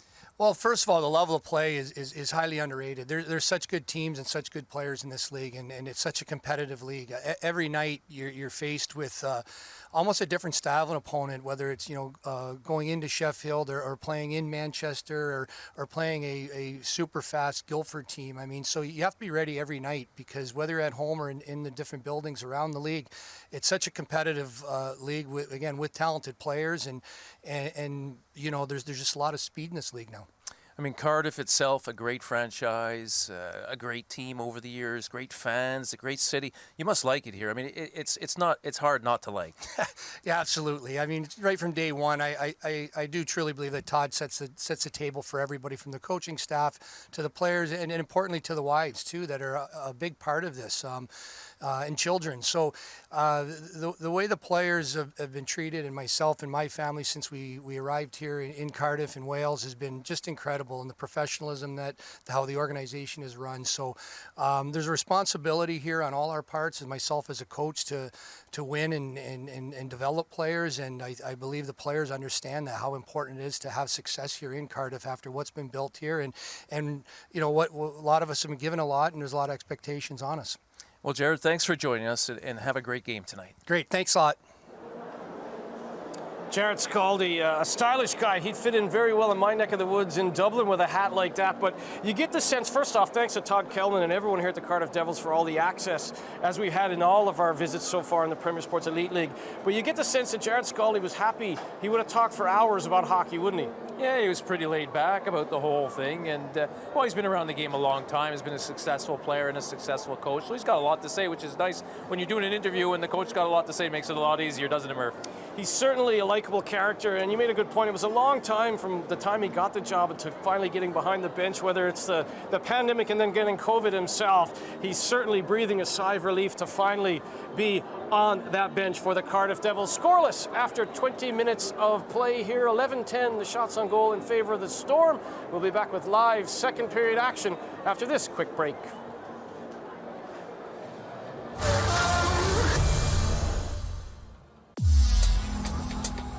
Back, second period action on the docket, scoreless between Cardiff and Manchester. 0 for 1 on the power play for the Storm, out shooting Cardiff 11-10. One thing that man will want to tidy up, Ryan Finnerty. Cardiff 77% in the face-off dot in the opening 20. Premier Sports Elite League action continues this coming Friday, October 29th. Nottingham host Belfast, our Halloween edition, 7 p.m. pregame show, 7:30 p.m. face-off from Nottingham this coming Friday as they host the Belfast Giants. Can also tell you in the only other league game this afternoon, Sheffield 5, Fife 2. That is a final as Sheffield continuing their hot league play so far. Dixon will start things off. Second period action now, back to 5-on-5 after that penalty kill to see off the first period from Cardiff. Cardiff, the number one team on the penalty kill at over 90%, 90.9%. So special teams, they have been real good at. They're second on the power play as well, 31.3%. Haven't had a look on the power play as of yet. Well, you can see Manchester against that breakout sitting back, 4 guys. They were on the blue line, but backing up with some speed and then making a decision how they're going to react to the pass. But only one guy deep against the breakout of Cardiff. Dixon will dig in. As mentioned, 77% of the face-off dot in the opening period for the Devils. But look at that, Van Warmer jumping through after the loss on the draw, nearly poked it underneath Carruth. Sometimes when you lose a face-off, you've got to do things to find something positive, and a good job there. Here comes Brady. Brady to Hamilton. Hamilton off the post. Well, he had beaten Carruth, but not the iron. Lovely play by Brady and nearly finished off by Hamilton. Here's Waller. Waller with a little cutback. Waller to Reed. Reed with a shot blocked perfectly there by Ben Wilson, who's had a great game for the Storm. Yeah, that was a great block. Got down. I think he got his feet on that one. Takes a goal-scoring opportunity away. Both teams getting some chances early. I mean, that was a great play from Brady to Hamilton for that shot. I mean, what Brady did well there, Murph, is he looked like he might shoot it and then just in one movement passed it across for that shot. Puck went off the post. A real good scoring opportunity for Manchester, but just couldn't finish the play off. There's the chance back the other way. Waller with a nice little cutback, and Reed. Well, that's a lovely block, as we mentioned, from Wilson. And it was off the iron. The other way is Hamilton. Curtis Hamilton has 2 goals in league play for the Storm. Ripped it off the post. Here's Simmons. Mickelson pushing forward, trying to pitchfork it away from Simmons. Davis takes on the backhand, tries to slot it in front for Crandall. Crandall takes a couple of whacks at it, but you guessed it, it's Ben Wilson again with a good defensive play. O'Connor to Mickelson. Mickelson with a shot on the button. It was a bit of a rolling puck. I don't think he got everything on that, Mickelson. Tries to send it across to O'Connor. O'Connor will have to backtrack. Tape to tape with Mickelson. Getting a skate on that was Cox, so no icing on the play. Ginn comes out. Ginn gives it away to Cox. Hazeldine trying to see Cox into the end wall. Wilson couldn't strip him of the puck. Here's Lamon. Lamon down low. What a chance outside there by Cox and Ginn. And Cox got plenty on that, and Ginn had the angle covered. Here comes Critchlow. O'Connor strips him, and O'Connor sends it along to Dupont, who's the player assistant coach for the Cardiff Devils. Here's Lewis. Lewis gains the red line, dumps it into the corner. Earhart up the right side. Not able to get it out was Brady. That's going to cause some problems as Lamon and company try and get to the front of the net, but it's Great work there by Earhart. Here's Brady. Brady sends it, or Morgan rather, sends it across the goal mouth for Ulrich. Ulrich sidesteps a hit from Batch. Here comes Lamont. The back pressure from Lamont off the skate of Duggan. Duggan swings out wide. Earhart with that long reach kept him to the outside. Here's DuPont. DuPont had Dixon off the bench but couldn't get the puck to him. Back the other way. Well, we've got a penalty in behind the play. And it looks like it's going to be Lyndon Springer on the interference call. Yeah, he hit DuPont a little bit late there, and the referee saw it and made the call just a few seconds late. And we'll watch here the replay. There's the hit, doesn't have the puck anymore. And yeah, the referee's going to call that every time. It's an obvious call there. Good opportunity here for the Devils on the power play, Murph. Well, and they've been lights out, second in the league, 31.3%. Manchester, 77.8% of the penalty kill. We talked about Springer off the top. When he just sticks to hockey, very useful player. That's a bad penalty because there was a 3-on-2 developing for the Manchester Storm that's negated by a penalty that doesn't need to be taken. Here's the shot for Reed out front for Dixon. And again, Reed didn't get all of that, but slotted it across the goal mouth. But it's not a good penalty from Springer. No, I mean, he's got to let up on that one. I know he's an aggressive player, likes to throw the body, but 2 or 3 seconds after the puck is moved, you have to not finish the check.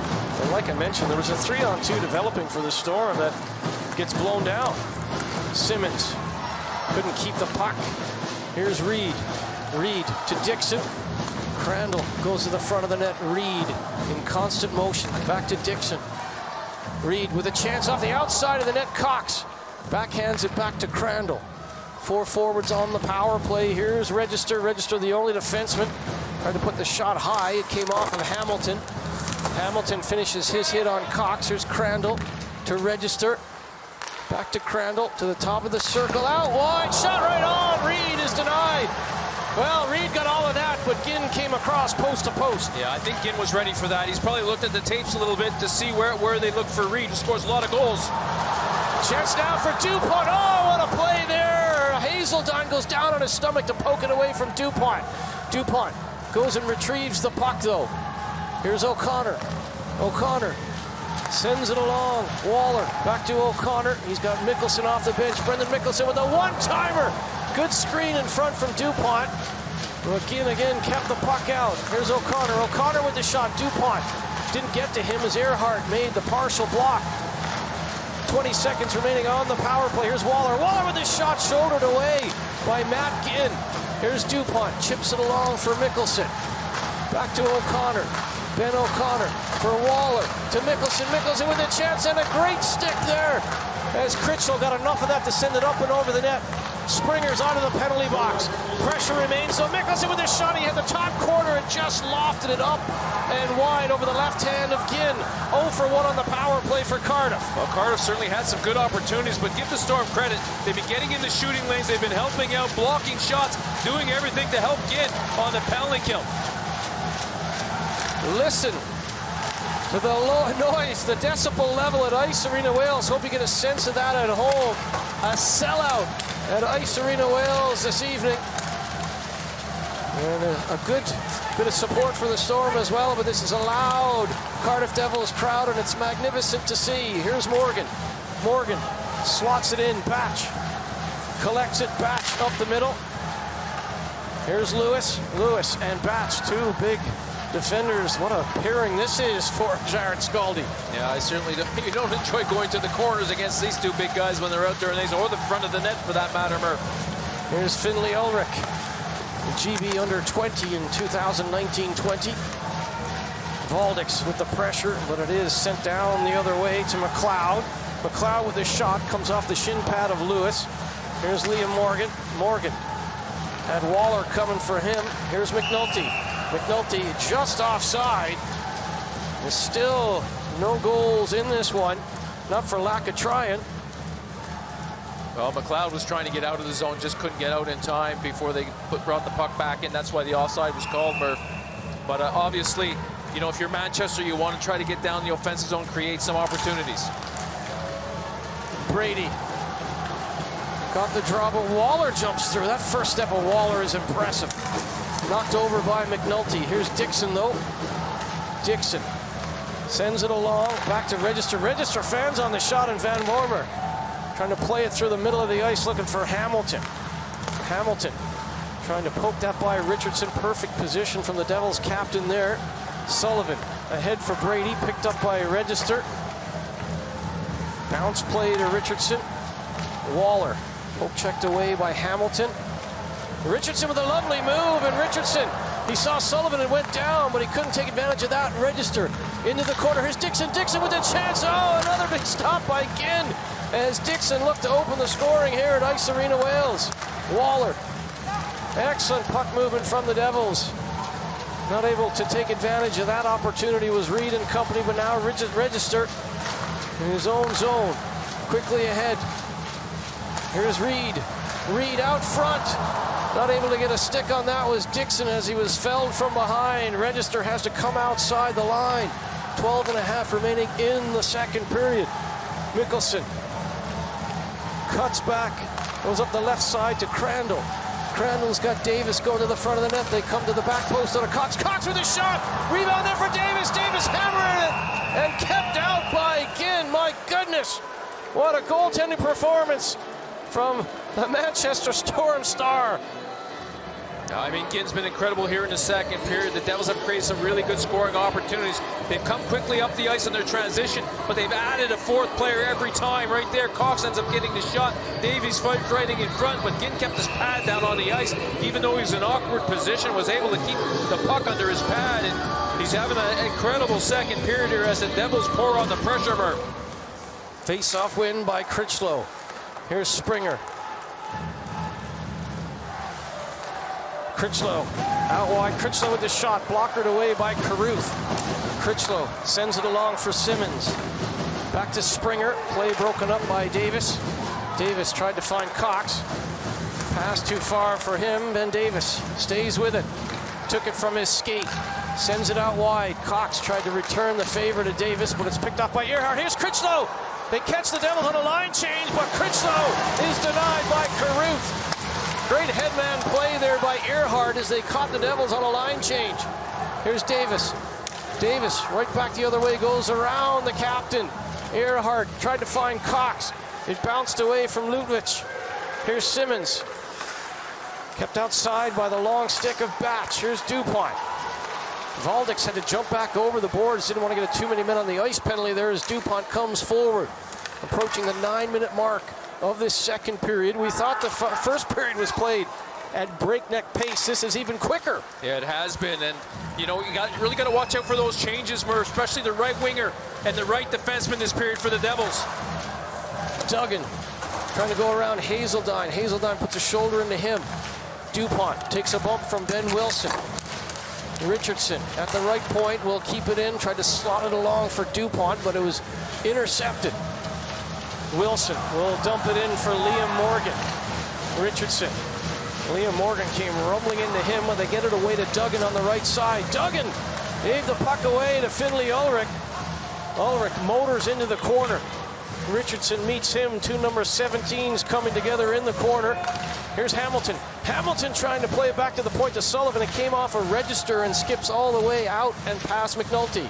Well, a lot of these younger players for the Manchester Storm are under contract till 23-24 season. So Ryan Finnerty, I guess he looks at it, if I'm going to develop players, I want to keep them for a few years. I don't want other teams to come in and grab them, so he signed a lot of his young players. Smart move indeed. Here's Waller. Waller around Sullivan. McNulty. Dixon trying to impede his progress, but McNulty gets it to Hamilton. Bounced away from him. Register to Reed. Waller really has the Jets on here this afternoon. Dixon backhands it into the corner. Reed with that quick first step out past Hamilton, takes it for a full revolution of the offensive zone. Reed back to the point. O'Connor quickly on for Mickelson. Mickelson slots it into the right of Ginn. O'Connor comes in and one times that up and over the left shoulder of Ginn. It careens off the glass and all the way down. Yeah, it's a really hard shot from O'Connor. Just couldn't catch the corner there. Wasn't on the best angle, so he just tried to rip it high over the shoulder of Ginn. But luckily for Ginn, it just went past him. O'Connor up the middle, right on the button down on Ginn. Here's Critchlow. Critchlow intercepted by Cox, but Simmons stays with it. Simmons down the left side. Puck just rolled on him and he loses an edge. Chance goes by the wayside for the Storm. O'Connor to Crandall, back to Davis. Springer breaks that play up. Springer on the second time of asking took it off the skate and it's ahead to Critchlow. Critchlow over the blue line, back for Springer. Springer rolls it in on Carruth. He'll hold on with 8:42 remaining in the second period. Don't touch that dial, folks. We'll be back on Premier Sports after this quick break. Welcome back to Ice Arena Wales. We'll head down ringside to Chris Ellis. Yeah, just some injury news. Brodie Dupont of the Cardiff Devils went straight down the tunnel after his last shift, followed by the doctor. He's not come back out. And just one more thing, Matt Register, I've just noticed, he gets new gloves at the 10-minute mark of each period. Great eyes, Chris Ellis. New gloves. You didn't get new gloves at the 10-minute mark in your day, Paulie. You're lucky if you got a new pair every 6 months, perhaps.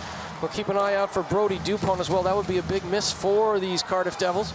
Batch slots it into the corner. Davis takes that off the shoulder, comes back to Crandall, who had to take it off the backhand. Waits for the screen to materialize. Tried to use Davis in front. Hazeldine had his stick tied up. Here's Cox. Cox back to Crandall. Crandall with a one-timer, turned aside by Ginn. And Matt Ginn at 5'11" is not the biggest goalie, but his angles are superior, and he's always out at the top of the blue paint. Well, he reads the game very well. You're right. He's not the biggest at 5'11", but he certainly understands the game well. Here's Cox. Swings out wide to Crandall. Crandall to Batch. Batch has plenty of numbers in front. Batch and a shot scores! A cannonading blast from Josh Batch. It's 1-0 Cardiff. Good job from Batch because he comes across, has his head up, and he's waiting and waiting for traffic to get in front of the net where Ginn just can't completely see anything. And you'll watch here. Picks it up here and he comes to the middle, looks, and then fires it when there's lots of traffic in front of the net. And actually, to be honest, I think Ginn got screened more from his own teammate there. And he just didn't see that one. But that was a big blast from Batch. He got all of that, Murph. A big blast from the big man, Josh Batch, and with 7:47 remaining in the second period, we have the opening goal of this one. Batch's first in league play. He has won in the Challenge Cup. Shots on goal, 19-14 in favor of the Devils. And that is a big shot and a big moment for the Devils. They really came out of the traps really quick here in the second period. And they're rewarded with a big goal from Batch. Well, they certainly have dominated the second period, and Manchester's been hanging in here, doing a good job. They've been blocking shots and doing everything they can to help Ginn. But eventually the pressure from Cardiff has paid off for them, and they have a 1-0 lead here. So it's up to Manchester now to have a good reaction. Another face-off win. Here's Duggan. Crandall and Cox with assists on Batch's goal. And they're back in for more. Trying to slot that along to the back post. And getting in the way perfectly on that occasion was Lutovic. Here's McNulty. Slides it along. Richardson gets there first. Here's Valdix. Valdix sends it along to the Storm blue line. Gloved down by Earhart. Tape to tape with Lyndon Springer. Springer dumping it past Valdix. Trying to get away from Richardson. Simmons now. Simmons with a little wraparound chance off the shoulder of Carruth and nearly fell to his left, but it came off the outside of the post. Here's the shot from the captain. Well, Earhart thought he had a screen in front. The Register wraps up his man, and Carruth will hold on. Yeah, I was watching Springer in front. He did a good job. He got the puck deep, pushed it behind it, then went to the front of the net to make it tough on Carruth, although Carruth kept his positioning. Springer was a good screen in front, but then I think Mickelson got all over on top of him once he went to the net. There was a good battle in front from the two of them right there. You can see Mickelson puts Springer down to the ice, and then he doesn't let him up. I mean, there could have been a call there for holding Murph, but it just got tangled up. And again, Carruth sees that well and makes the save, but not a bad play from Springer, just to make something happen in front of the net. Well, like we said, when he does those things, he's very effective. When he stays out of that penalty box, the hard-nosed player goes to the front of the net. He had to be dealt with. Register gave him a little bit of a chop, and Carruth had to make a pretty good save. Yeah, I mean, you know, you want to get traffic in front. Of course, you don't want to go in and take a penalty on the goal because that would be the worst case scenario. But if you're a defenseman, you dump the puck in, you see you still have possession, and you know your forward's covering at the blue line. Not a bad idea if you're strong like Springer is to go to the front of the net. Simmons wins the face-off, but jumping through is Waller. Josh Waller, he's got Reed joining him on the rush. Waller trying to go to the backhand. Earhart kept him to the outside. Here's Mickelson. Mickelson with a shot. Redirect by Dixon. Came off the shaft of his stick and bounced away. Here's Critchlow. Critchlow sends it out wide for Simmons. O'Connor tracking him well. O'Connor puts him down into the corner. Waller, pass intended for him too far. Off the stick of Mickelson. Here's Hazeldine. 14 minutes gone in the second period. Cardiff 1, Manchester no score. Batch his first from Crandall with his 5th assist. Cox with his 3rd helper. 7:47 left in the second when that blast from the point beat Ginn. Plenty of traffic in front. That's the only way you're going to beat Carruth or Ginn, is to have those bodies in front. Brady had the puck bounce away from him, and the goal scorer Batch will dump it up and down, but that's an icing call against the home side. Well, one thing the Devils have done well offensively in this game is when they've come across the blue line and carried the puck deep, they've curled up the boards. They haven't thrown the puck away. They've bought time for their teammates coming up the ice, hitting defensemen coming late. So the willingness sometimes to, you know, take a little check along the boards to make a play has worked for them, especially in the second period. Van Wormer versus Dixon wins the faceoff to Hamilton. And the block there. Reed is slow to get up as the puck is sent down. Not enough for icing. Here's McNulty. Intercepted by Lewis. McNulty follows up on the play. Delayed offside from McNulty and company. Live NHL later tonight on Premier Sports. An Original 6 matchup. Detroit at Chicago from midnight on Premier Sports 1. Check premiersports.com for all NHL listings. Well, Lewis did a good job on that breakout from the Storm. He realized the left wing was stretching on the breakout, so he stepped up straight away, got his stick on the pass, and broke the play up, not giving Manchester an opportunity to set anything up. Here's McNulty. Tucked in behind Ginn. Batch steps up from the point. Batch to Cox. Cox with his shot, and a big block there. McNulty bravely going down in front of the Cox shot. And give the Manchester Storm credit. There have been some big shot blocks from the visitors so far this evening at Ice Arena Wales. Here's Cox. Crandall now trying to work it back to Davis. Hamilton trying to poke check him. They put it back to Batch. It's poke checked out.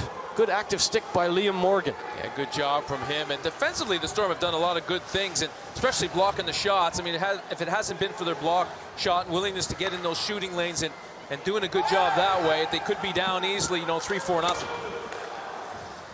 Here's McLeod. Wade McLeod, 1 assist in league play thus far. Takes a bump from Lewis. Morgan chases it into the corner against Richardson. Here's Valdix. Duggan, back to Richardson. And a good stick again by Morgan. Richardson with a great defensive play. Springer sent it into the corner. Liam Morgan for McLeod. Duggan does a good job there, A-framing over the puck. Springer, D-to-D, a chance in front. Well, trying to poke it home now is Morgan. There's a penalty coming up on the play. Lewis will touch up. Looks like a power play coming for Manchester. Yeah, Morgan certainly got a little piece of it, but he couldn't pull it across to get a good scoring opportunity. A good job from the Storm, just crashing in. Puck goes across, quick shot comes in. You can see guys driving to that, looking for rebounds, hunting for rebounds. The puck, unfortunately, for the Manchester Storm just didn't lie down there. For Morgan's trying to get it here, and a good play there from Carruth to get the stick out and just to push that puck away from the front of the net. So a smart stick play from Carruth on that one. Duggan goes to the penalty box. Duggan will take the penalty. Sometimes there's such thing as a good penalty, and when there's a chance in front for someone like Liam Morgan, you better put a stick or a body on him, and Duggan will sit for 2 or less. 3:45 remaining in the second period. Second power play for Ryan Finnerty's men. They are 0 for 1, of course, thus far. Davis hit by Simmons.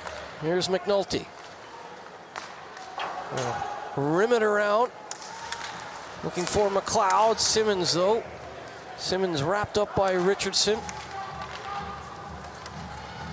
Fawcett back to the point. They'll swing it out wide to McNulty. McNulty with the shot. Trying to get the stick on that was Simmons, and Carruth turns it into the corner. McNulty for Critchlow. Back to the defenseman. McNulty right on the shot. Turned aside by Carruth. Big rebound for Critchlow. Cross for Fawcett. Fawcett, a righty on the left side. Tried to get the shot through, but it was blocked by Mickelson. Here's Critchlow to Fawcett. He turns back up the half wall, back to Critchlow. Critchlow to the top of the circle. Critchlow with the shot.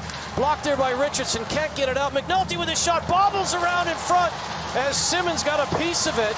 And Carruth breathes a sigh of relief as that puck never got to the goal mouth. Oh, I thought Carruth actually made the save in the end, but maybe you're right. Maybe it was a defenseman that knocked the puck down. But again, good power play though from Manchester. They moved it around well. Got some good shots from the point, especially from McNulty. 6'7" McNulty firing some good wrist shots in there. Here's Hamilton. Hamilton swings it on. Here's Van Wormer. Van Wormer tries to go back to Hamilton, but Lewis got it his way. Batch chops at it. It uses his strength to get it ahead to Cox. 2-on-1 shorthanded. Cox and Waller. Waller scores! Josh Waller! Shorthanded goal, Cardiff. It's Waller's second league goal of the season, and it was spectacular. Well, you talk about having opportunities at one end, and then all of a sudden the puck goes the other way quickly. But it's the speed of Cox and Waller who just get past the defense for Manchester, creating it to a nice play from Cox here. Delays once, pulls it back, and passes it across to Waller. Completely fooling in on this play. And then Waller just buries that, has half the net to finish that off. But came from the speed, Murph. Being able to head down the ice on that 4-on-5 quickly and making things happen. He is the real deal, Josh Waller. Goals in the Champions Hockey League, goals in league play. Magnificent finish, shorthanded. Speed kills, and Cox and Waller put on a clinic right there. Cox's second assist of the game. Here's Batch. Lamon will chase it down. Lamon just trying to see out the rest of Duggan's penalty and does so. So 0 for 2 on the man advantage for the Storm. And a shorthanded goal for Waller. Duggan out of the penalty box and active straight away. Richardson with a shot. Duggan trying to poke it home. Duggan will send it back to Register. Good keep at the left point. Here's Richardson. Drags and shoots left, the puck behind, and Van Wormer stays with it and pokes it out. Well, you see Cardiff are trying to get that third one here, trying to really put the pressure on Manchester. They continue to move the puck up the ice quickly and create some quick scoring opportunities. Again, look, trying to go for a long pass and then little chip pass and then trying to create some odd man rushes here, Murph. Here's Richardson. Gains the line, flips it on to Reed. Reed tries to go outside of Wilson. Wilson has had an excellent game for the Storm this afternoon. Hazeldine trying to work it along. Here's Richardson. Sends it along for Register. Register. The fake windup goes back to Richardson. Richardson with his shot redirected. High off the glass as Reed got a stick on that. Here is Reed. Back to Mickelson. Mickelson with his shot. Another big block. And certainly the Storm have been brave in blocking those shots, and Gulliver limps off after blocking the Mickelson bomb. Reed tried to work the puck on there. It's intercepted by Fawcett. Fawcett and McLeod trying to come back quickly for the Storm, but it's broken up by Crandall. Here's Reed. Poke check by Springer. Off the skate of Simmons, down to 15 seconds remaining in the second period, and Fawcett is offside. Batch and Waller in the second period, but the Storm, well, they keep coming forward though. This is a brave effort. They won on Thursday night 6-2 over Dundee. They won 3-0 last night over Belfast. You think that they might have tired legs, but they looked energized despite the scoreline as well. Well, they're still in the game. They're only down a couple of goals. They know if they get the next one, then they, put some more pressure back on Cardiff. But the thing is, the Devils are fresh and they're flying out there. Pass for Valdix. His stick was checked perfectly by Critchlow. Here's O'Connor. Buzzer will sound, and after 40 minutes of excellent action at Ice Arena Wales, it'll be a 2-0 lead. After 2 periods, a shorthanded goal. A scintillating play from Cox and Waller. And full value for the 2-0 lead. As Batch started it off with 7:47 remaining in the second from Crandall and Cox. Waller shorthanded from Cox. Cox with a couple of assists And certainly some work to be done for the Storm, but the Storm have really played well in this game. Oh, they have. I mean, they tried everything to really just dampen that offense of Cardiff, who have been flying out there for 2 periods now. They're really on a high pace, the Devils. But Manchester's still in this one. I mean, they have sat back a lot in this game. Should have some legs left, although they have had the busier schedule. So you wonder how much energy they will have in the 3rd period. But you know, Ryan Finnerty will come up with some tactics where they can try to take advantage of the Cardiff Devils. I think, if anything, they're going to have to try to get more players involved in the offense. Well, the man that opened the scoring, Josh Batch, he's live ringside with our own Chris Ellis. Josh, what about that period? Really good for you, wasn't it? Yeah, obviously good to get the 2 goals. It was a tough first period. They were defending really well, really compacting it in the D zone. So I think we did well just to persevere, keep going, and got lucky with a couple of goals there. But Manchester are a resilient side. They make you work hard, don't they? Yeah, they're a really hard-working team. Obviously, I played with Finner last year in the Elite Series, so I know how he wants the boys to play. They're always going to be hard-working, so yeah, they make it difficult for you for sure. Thanks for joining us. Yeah, no problem. Big shot from Josh Batch and a short-handed goal from Waller. It's 2-0 Cardiff. We'll be back with second intermission analysis after this quick break. Welcome back to a sold-out Ice Arena Wales, the Premier Sports Elite League, and the home crowd enjoying this one 2-0 after 40 minutes of play. And the Cardiff Devils certainly built pressure after a scoreless first period. They were outshot 11-10 by the Storm. They really started to build some pressure to start the second period. Well, they certainly did. I mean, they've had 40 minutes of pressure, really. I mean, that's a good scoring opportunity from Dixon there. Releases it quick from the pass from Waller. And again, they moved the puck up quick, one passing up, creating some good opportunities. Again, defenseman jumping up into the play. Cox coming as the 3rd wave, getting a shot to the net. You can see Davis trying everything to get a piece of that to finish the play off. But Ginn was very good again in that second period. We said it would be a goaltending duel between Carruth and Ginn. Shots on goal right now, Cardiff 21, Manchester 20. So both goalies have fulfilled what we kind of surmised off the top of the show. But unfortunately for Ginn and the Storm, it wasn't going to last forever. And certainly one of the guys who maybe we didn't highlight off the top for his offensive prowess, we talked about Josh Batch because of his physical play, but this is a guy that plays forward and defense, his skating and his shot have improved over the last few years, and a great example of Batch's shot here on the opening goal. Yeah, again, it's just coming up the boards with the puck there. Crandall gets it back to Batch. He looks up and then fires it when he sees some traffic in front. I think Ginn was actually screened by his own player in the middle of the ice there. But Batch just waits, picks his spot. That was a big blast from Batch. It's in the back and then a big goal. And it certainly took the pressure off the Devils a little bit and gave them that lead that they needed they were looking for in the second period.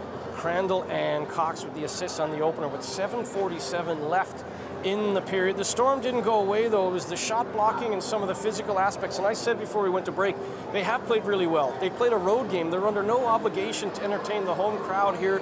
They've tried to conserve their energy. They played Thursday. They played last night. This is Cardiff's first game. So Ryan Finnerty has done a real good job on the game plan for this one. Unfortunately, you never want to give up a shorthanded goal, and that's exactly what happened to them with 2:12 remaining in the period. It was their second power play of the game. It looked good here. They had a couple of chances on the power play, but it was just a perfect play by Cox and Waller. Yeah, I mean, Cox does a good job. Fakes the shot, freezes everybody and the goalie, and Waller just finishes that. But I think it's Cardiff's first shorthanded goal of the Elite League season. I mean, Manchester had 3 shorthanded goals already this year. Cardiff finally get one on the shorthanded, and those shorthanded goals are really important. They're a big key in any game. A lot of times when you get a shorthanded goal, you win the game. Cox with 2 assists, Waller's second goal in league play, and he's got to be one of the most improved players. He's getting a real opportunity here in Cardiff, and he's taking the most of it, Josh Waller. No, he's playing great. I mean, his speed out there in the ice is fantastic to watch. He's very entertaining, I find. Love to see the speed and the skill from a young player like that, and he's getting this opportunity. You play well, the coach is going to play you, Murph. 2-0 in favor of Cardiff, and our own Chris Ellis, well, he went behind the boards with a former player who's now the equipment manager of the Cardiff Devils, Tom Murdy. Great to get inside the Cardiff dressing room, and I'm joined by a very important person, equipment manager Thomas Murdy. Thomas, thanks for taking your time to talk to us. I think I want to start with how hard it was for you to go from playing or stop playing to change your roles. How big a decision was it for you to quit playing? Well, you know, I was doing the job for like a year and a half, doing both playing and doing the equipment. And then, I don't know, Todd said, do you want to do the equipment? And then maybe I just thought I'd had enough of just playing. Like, you know, I was the backup, I didn't really play that much, and it was like a good role to transition into. What about the role? Just talk us through, I mean, in a nutshell, it must be very hard, but in a nutshell, on a game day, what's your daily routine? On a game day, the guys normally come in for a morning meeting, sometimes morning skate, so then I have to be here for them, set everything up, and then when they leave, do all the washing, shopping, all the skates, set up again, and then obviously for the game, just be ready in case there's any problems. And then again, after the game, set up, clean all the washing, and sharpen some more skates. Obviously, the equipment managers across the league, across the world, are very... It's a demanding job. But as a former player, do you think you have that real insight into what a player wants? I mean, being a former player obviously helps because you kind of know, like, I've had some bad equipment managers in my time who don't do everything they're supposed to do. So obviously playing, I know what all the guys want and feel like I can do a better job. And what about the situation with the dressing room? You know, a lot of players who retire, they miss the game so much and they say, I really have struggled to adapt to outside the world of hockey. You know, how much for you is it great because you're still in that inner sanctum, as it were? I think that's the best thing about it. Obviously playing and being around the change room, it's good crack. And you're pretty much just a player, you just don't play. You're around the boys all the time, it's good fun. And is it kind of a more demanding role than perhaps you thought? When you were a player, you know, how much does it kind of change your mind about what the role entailed once you'd taken it up? I mean, I always knew it was like a tough job, like a equipment manager. It's just long hours, so I was kind of expecting it like that way. And is it a rewarding job? You know, do you get the satisfaction about the team doing well just as much as you did when you were a player? Oh, 100%. Like sometimes if you go in the van, set up the room early, it's just a nice feeling. The guys come in, they don't have to carry their kit bags around, everything like that. Okay, well, we'll let you get on with your work. Thanks very much for joining us. That's the equipment manager there for the Cardiff Devils, Thomas Murdy. Tom Murdy behind the boards. You've had some great equipment managers. You had Jason Taff-Ellery in Belfast. Talk about how important the equipment manager is to a successful Premier Sports Elite League team. Well, I mean, you're depending on them to do so much, and it is long hours, and they don't always get a lot of help. They're doing everything on their own. You know, they have the occasional helper, but these guys work hard, and it helps, you know, the instincts of a former player. But, you know, Taff was great in Belfast. Adam Goodridge in Nottingham when it was there was great also.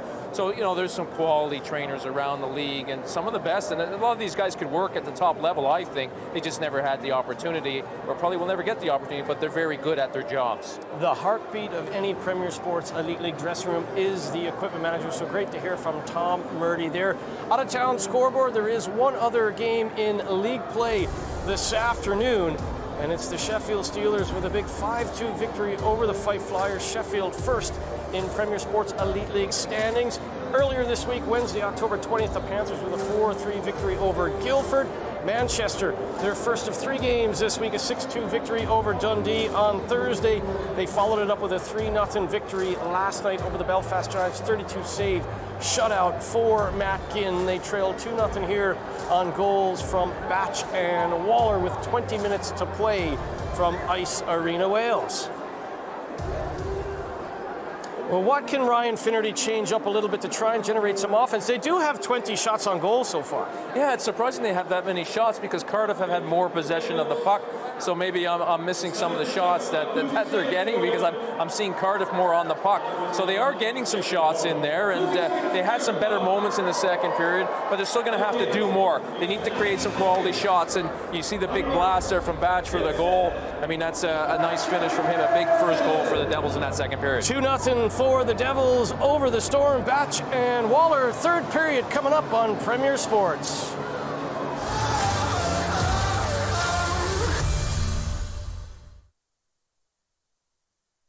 Welcome back to Ice Arena Wales. We'll hustle downstairs. Chris Ellis is ringside. Yeah, we talk about equipment managers, and we heard from Tom Murdy, but talking about Scott, or Scoot as he's well known here on the Manchester bench, I was fascinated to watch the skate change. You may not have known it, but in that period, in the second period, there was 2 skate changes, and they must have taken about 30 seconds each. Both blades, when I say skate change, I mean the blades. So 2 players both had both blades changed, and the whole process was just 30 seconds. So it just shows the value of equipment managers, like you were talking, guys, Murph and Paul Adey. You know, the equipment managers, it's just so important, the role they play. Magnificent, yeah. Scott Wainwright, Tom Murdy, working hard this afternoon at Ice Arena Wales. Third period action underway. Register D2D with Richardson. Face-offs through 40 minutes, 58% in favor of Cardiff. Cardiff 0 for 1 on the power play. Here's Waller. Shot ramps up high off the glass. Manchester 0 for 2 on the power play. Waller and Batch the goals if you're just tuning in. Shots on goal 21-20 in favor of the Devils. Here's Wilson. 2 wins in a row for the Storm. Cardiff trying to remain undefeated on home ice in league play. They are 2-0 in league action at Ice Arena Wales. Here's Register. Stretch pass for Dixon. Dixon shields the puck well against Earhart. Coming in to help out was Fawcett. Fawcett won the puck back from Dixon, but it's unrelenting pressure from the Devils. Broken up now by Critchlow. Critchlow will dump it in. Ben Davis takes it off his left skate. First man on the scene gets it to Mickelson. Brendan Mickelson has 3 shots on goal to lead all Devils. To the Cox. O'Connor. Headman pass for the speedy Cox. Cox has 2 assists in the game. That gives him 4 helpers in league play. Earhart gets it to the line, not out. Here's Mickelson. Mickelson with the shot. A touch from Cox, but it went wide. Here is Cox. If you're just tuning in, no Cole Sanford in this one, no Brandon McNally. Sanford would usually be on this line. Ben Davis getting a chance on this trio. Here's Cox to the aforementioned Davis.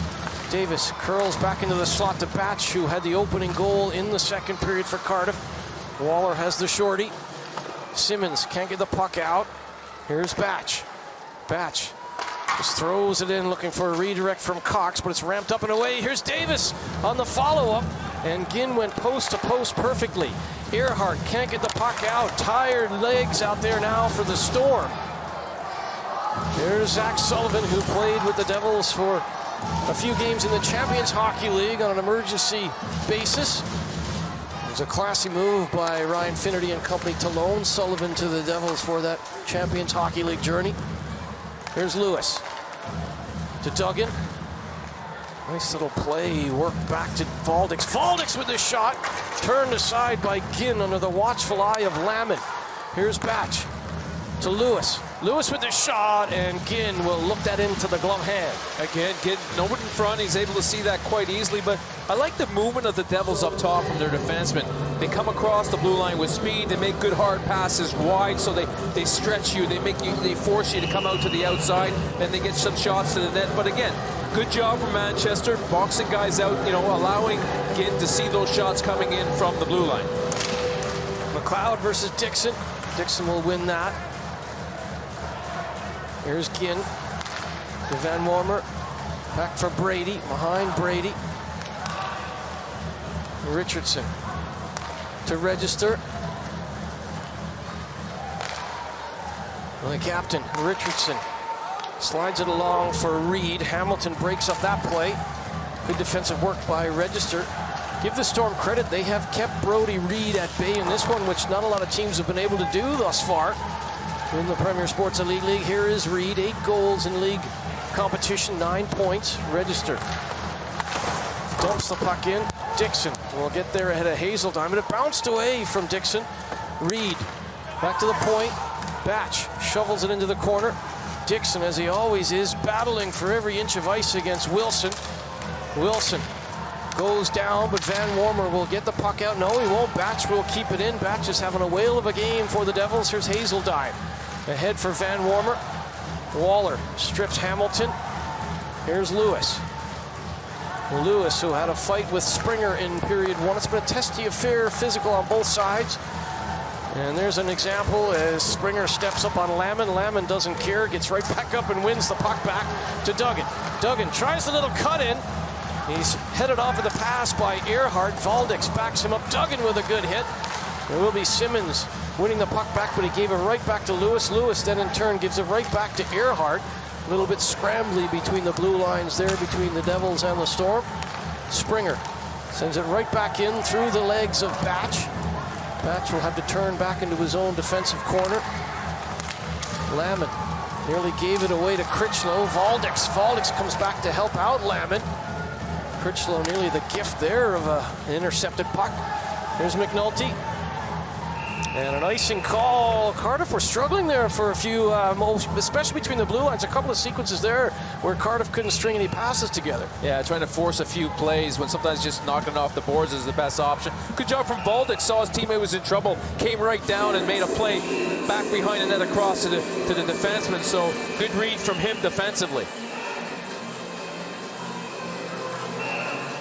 Davis was going to go to the bench. Instead, it's Valdix. Face-off will be to the right of Caruth's net.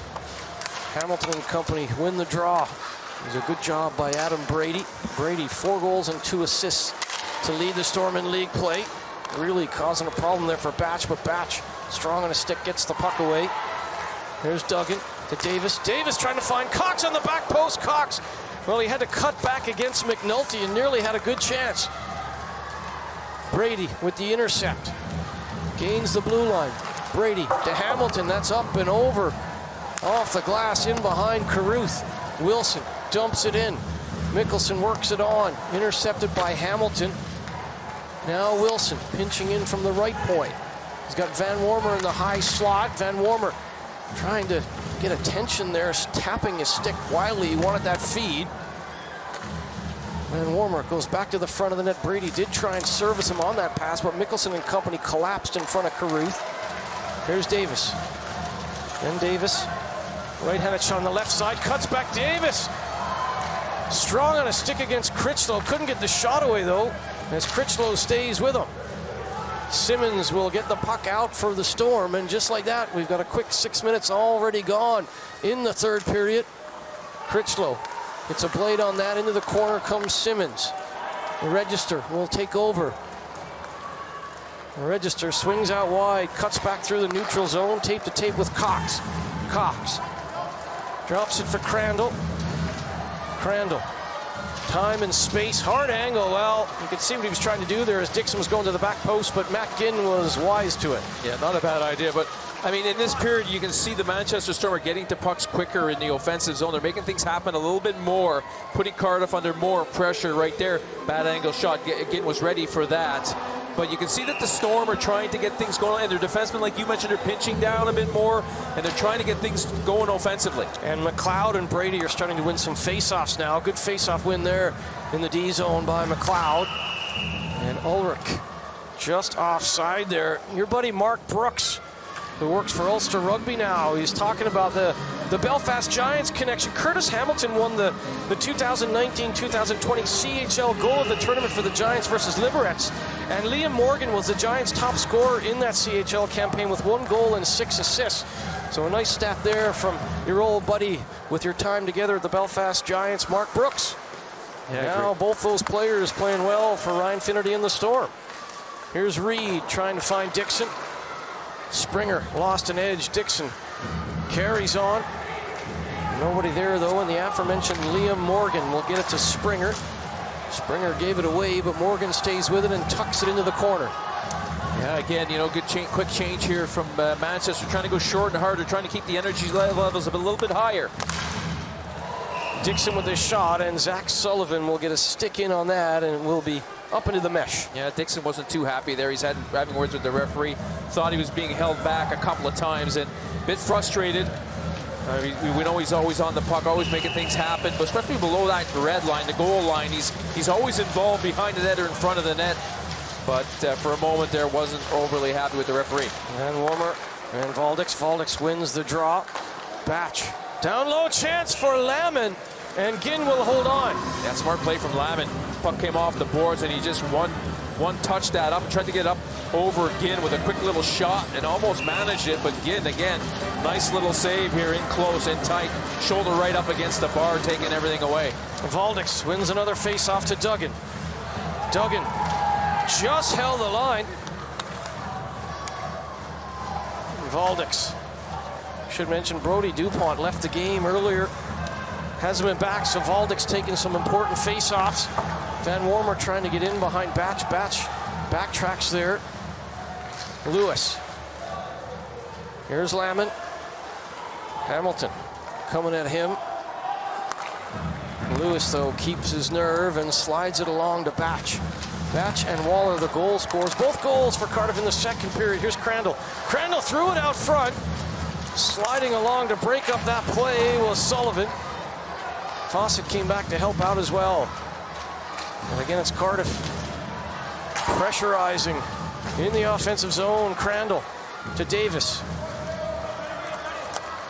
Davis sends it along Mickelson. Well, it just bounced on him in the last second, and he'll have to backtrack to O'Connor. Here's Davis. Davis with a little cutback. Davis is going to draw a penalty as Critchlow touches up. It'll be a second power play for the Cardiff Devils. We'll step aside for a quick break. Join us in just a moment's time. Cardiff will go to the power play, their second power play of the game. Ben Wilson in the box for the Manchester Storm. Cardiff, 31.3%, ranking them second in league play on the power play. The Storm, 77.8% on the penalty kill coming into action this evening. Springer, and the puck bounce away from him. Cox goes back to the point. Dixon goes to the front of the net. Here's Register to Reed. Reed, the right-handed shot on the left side, rips it on target, but a big pad save by Ginn. It was. It almost looked like it was going to go between the legs of Ginn, but he just closed him in the nick of time, Murph. Here's Dixon. Dixon down the left wing. Drops it back to Register. Register swings it out wide. Redirected front by Cox. Reed scores! Power play goal, Brodie Reed. That's his 9th league goal of the season. It's 3-0 Devils. Well, Cox gets the first opportunity. Ginn makes the first save, and then Reed picks up the rebound. And when he picks up the rebound, he roofs it, giving Ginn no chance. Again, good puck movement from the Devils. Shot comes in. Cox gets the first opportunity, and Reed just picks it up and puts it up and under the bar. Just getting pucks to the net, guys driving to the net, traffic in front. And you give Reed that opportunity, he's going to put it in that empty space up over the goalie and finishes it off well, and the Devils take a 3-0 lead here in the third period, Murph.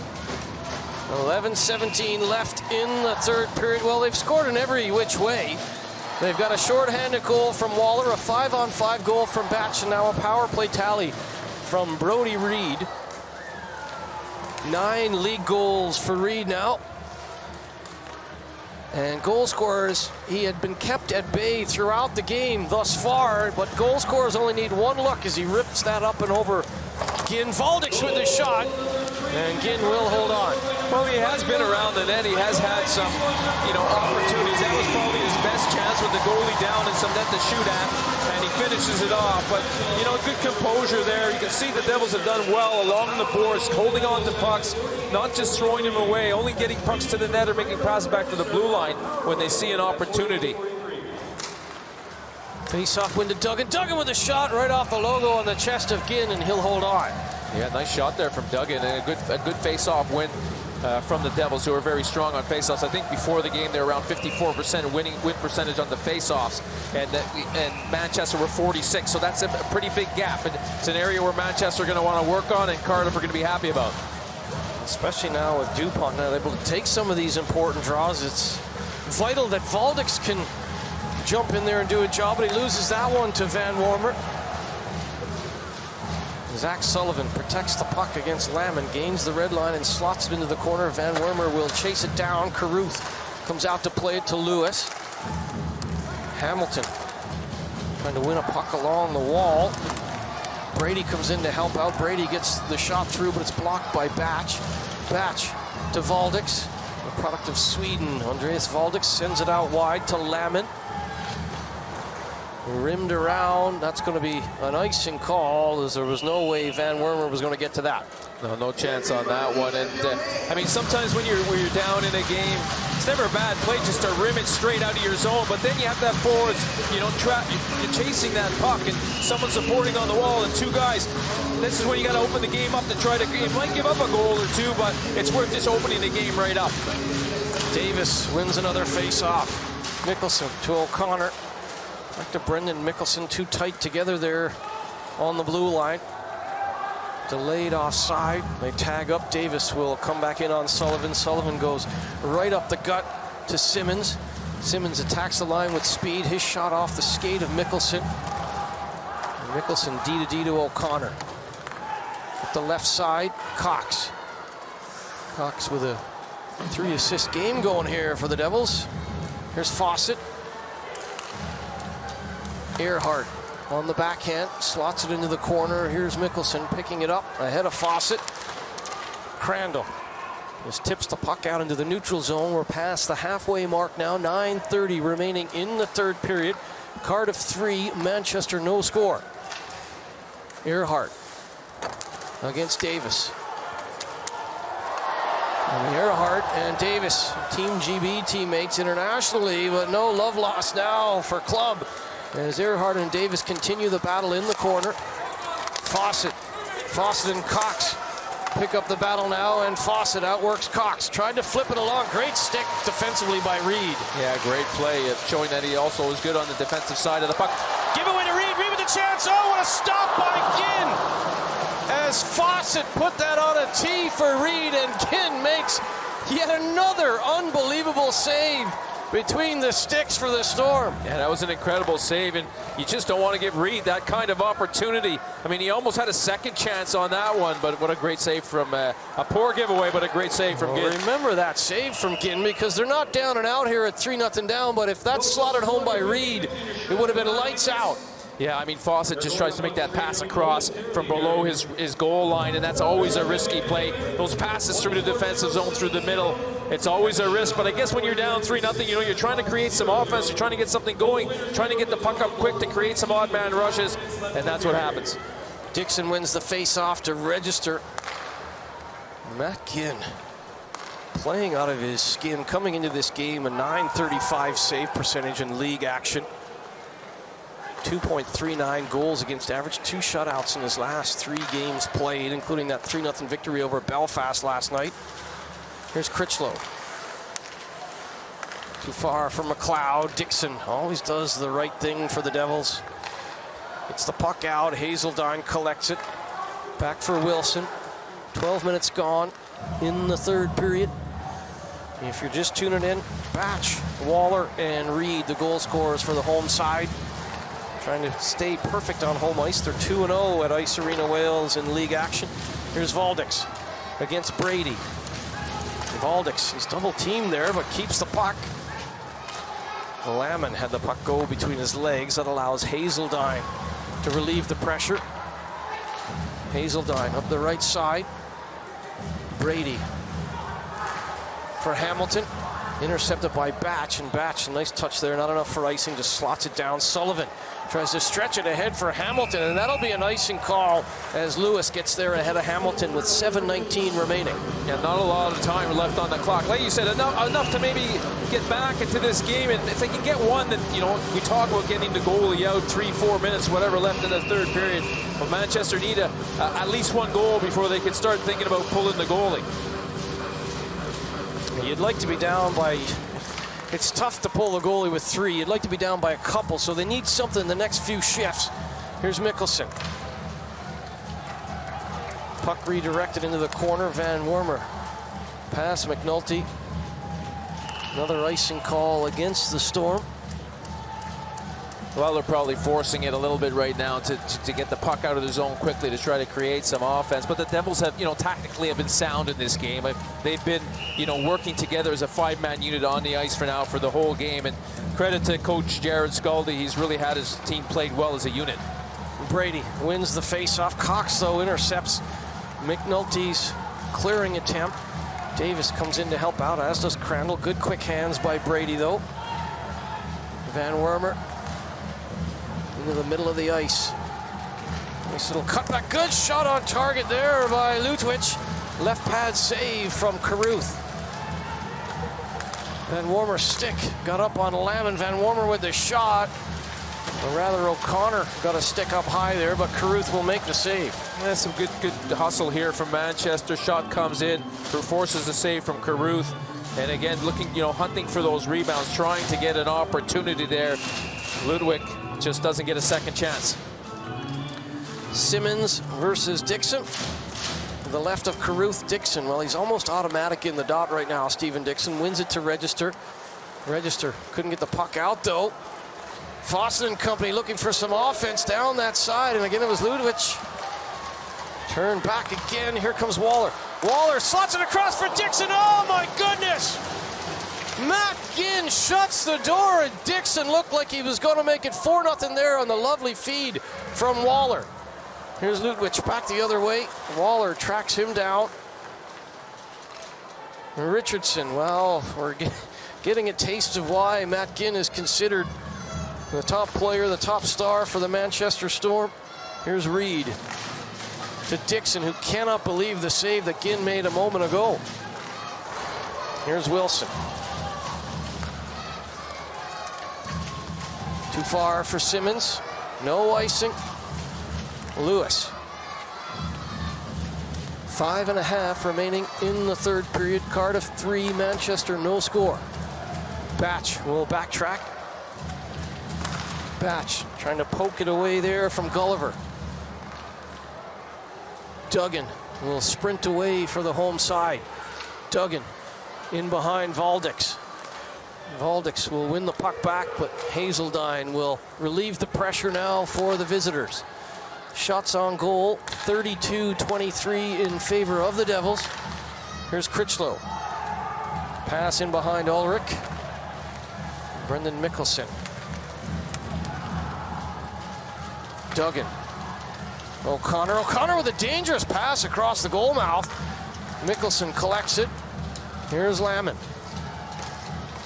Valdix.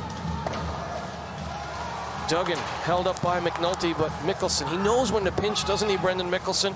Keeps the puck in deep, killing vital seconds off the clock for the Cardiff Devils. O'Connor swatting at it. Brady and Van Warmer converging on him. Cox gets it quickly ahead to Davis. Davis walking in, poke checked by Ginn. In front, redirected. Crandall looked like he had the top corner, but again, getting a piece of it was Ginn. What a poke check by Ginn on Ben Davis. Here's Hamilton to Van Wormer. Picked off by Cox. Cox will curl back in front of his own goal. Crandall. 16 minutes gone in the third stanza. Devils 3, Storm no score, and Matt Ginn keeping it close. It could easily be 5-0 right now, Paul Lady. Yeah, it could be, and he's been really good with his stick. He's made a couple of great plays. Has a really quick wrist action with his stick, poke check at the puck, and saved a couple of goals. Dixon to Waller. Waller with a shot. Well, Waller's already got a shorthanded goal, looking for a 5-on-5 goal, but Ginn comes across the top of the blue paint right to left to make the stop. Yeah, another great save there, and he certainly has kept his team in it as well as anybody could in this game. And Waller comes, he sees that's going to be a tough pass across to Dixon because the defenseman slides down, taking the pass away, so Waller shoots it. That's the right play, but again, another good save from Ginn. Good face-off win by Simmons. Here's Springer. Fawcett. Trying to go away from register. Simmons backs up Fawcett. Dixon rims it around, up and down. Looking for the speedy Waller. But Earhart, no icing on the play. Earhart will win the race, though, and Springer will send it up and out of harm's way. Here's Register with 3:15 remaining.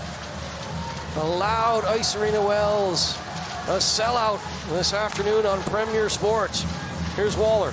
Waller for Reed. But it will be back the other way through Finley Ulrich.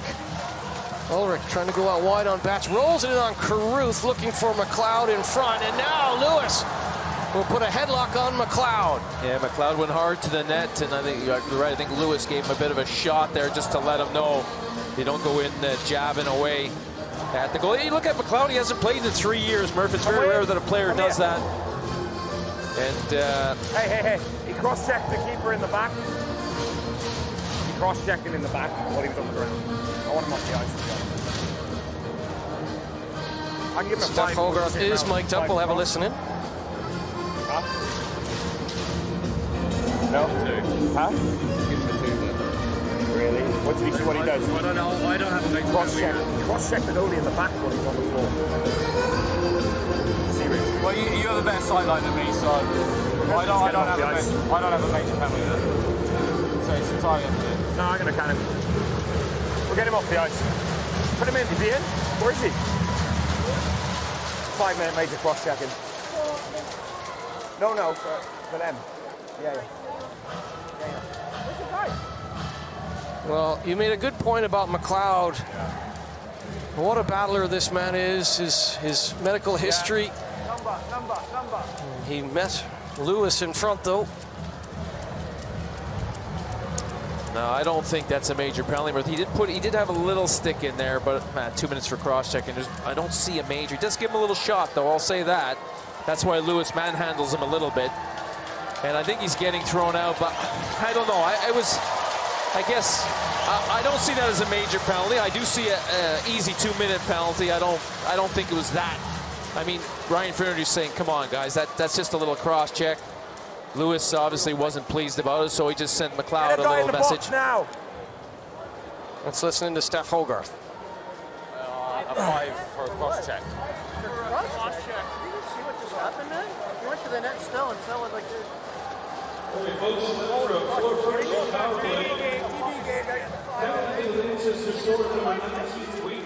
Apologies for any language there, but the tempers that will flare.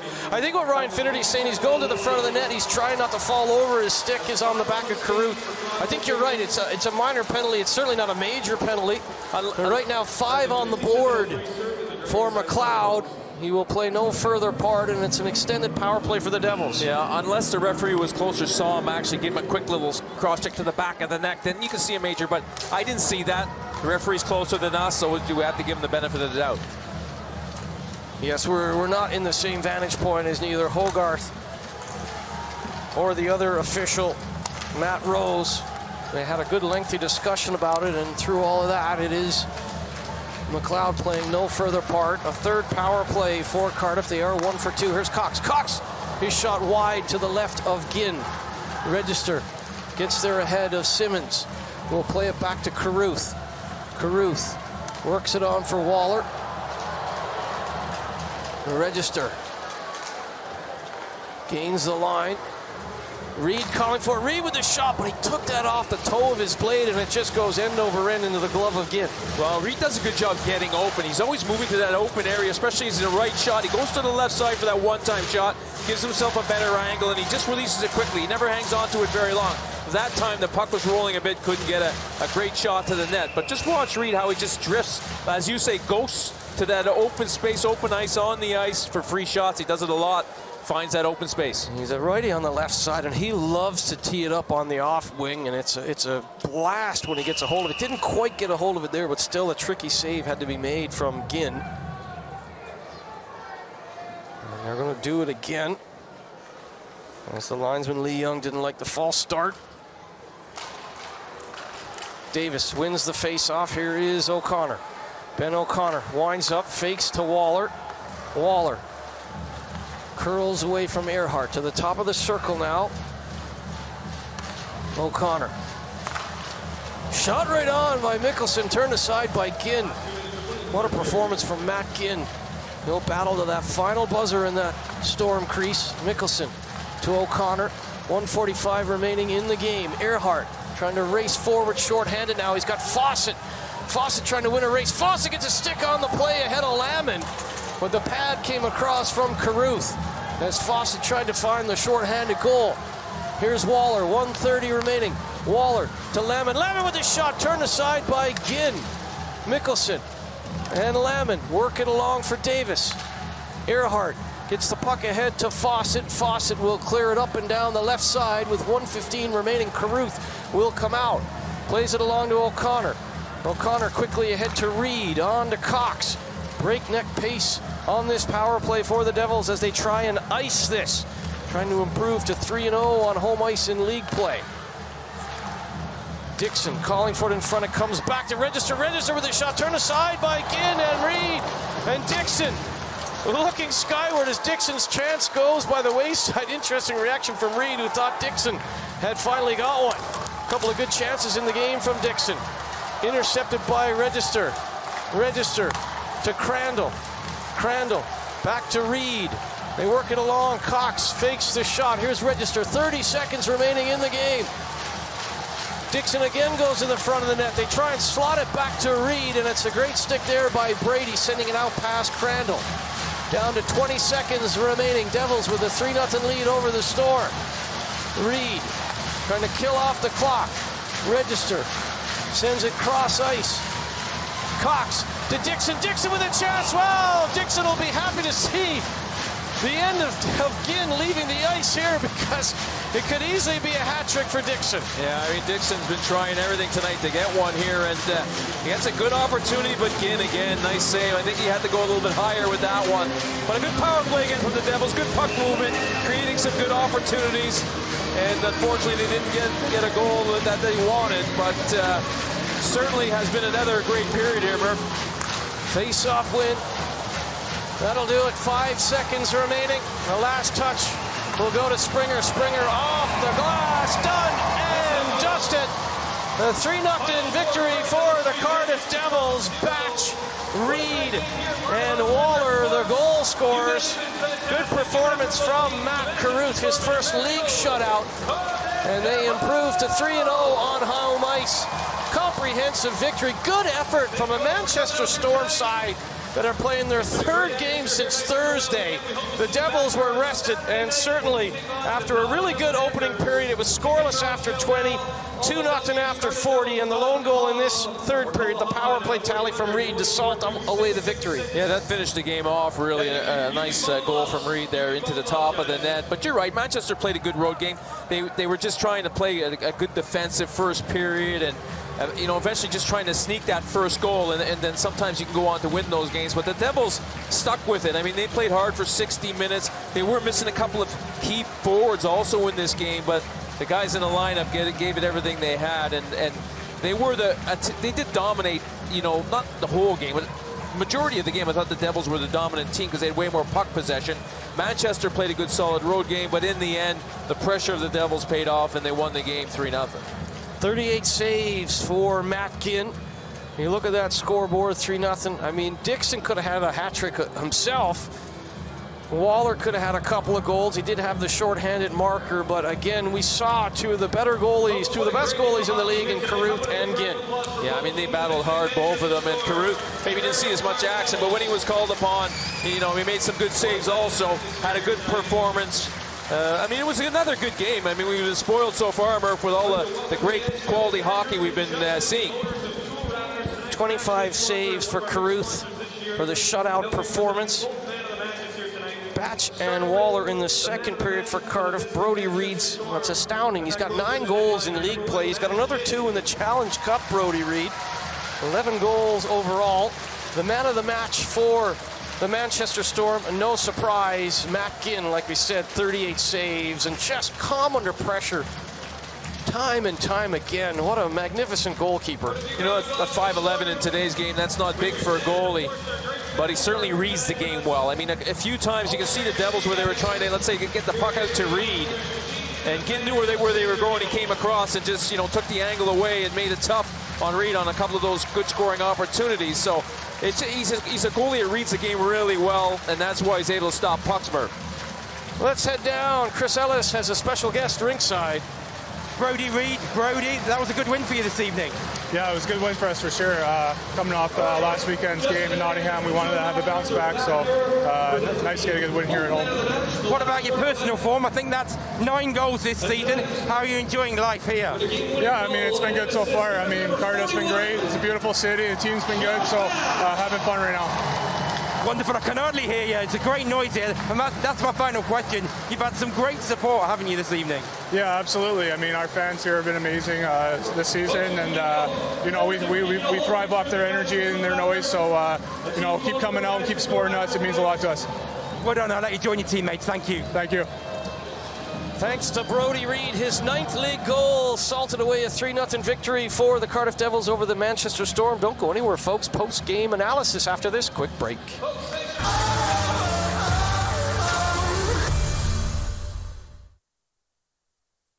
Welcome back to Ice Arena Wales. A 3-0 victory for the Cardiff Devils over the Manchester Storm. It's a little bit quieter in here, although the fans are still enjoying it. But what a decibel level. What an incredible sellout here for that victory for Cardiff. Yeah, what a great crowd, great atmosphere. It was a great game. I like the intensity for 60 minutes. The pace of the game was really good. Teams were moving the puck quickly, and it was going end to end, which is exciting for the fans to see a game like that. Good action. 41-25, the shots on goal in favor of Cardiff. Another big performance from Matt Ginn with 38 saves. Yeah, I mean, he's exceptional. I mean, some of the saves he made out there, they weren't easy saves. And, you know, he was moved a lot. Cardiff tried to move him from post to post, but he still came across, and he reads the game so well. So he knows what's happening. That's why he's able to come across and make those saves. So Cardiff, you know, did the right things, trying to make it tough on Ginn, but Ginn reacted well. Carruth good as well, 25 saves for the shutout. Sometimes when you're not as busy, it's even harder to be dialed in, and he was certainly using the crowd's energy to help him get that shutout across the line. Yeah, he was. He played well also, and you know, there was traffic in front on some of those shots, and he still had to track them, and we didn't see as much action, but still didn't give up any goals on, I think it was 25 shots, so that's a real good performance from him, and that'll be great for his confidence also. Well, when you look at the special teams, it was a power play goal and a shorthanded goal for the Cardiff Devils, and we said the special teams could be the difference, and that was certainly the difference with the shorthanded goal by Waller and the power play goal from Reed. Yeah, I mean, the Waller shorthanded goal, I think, was the key goal of the game. That gave them that cushion 2-0, and a lot of times when you score a shorthanded goal, you end up winning the game, and so that was a big play for the Devils on that one. But, you know, they, like you said, their power play was good, the Devils. They had a lot of good chances on their power play, finally got a goal on their power play, and they scored one 5-on-5 also.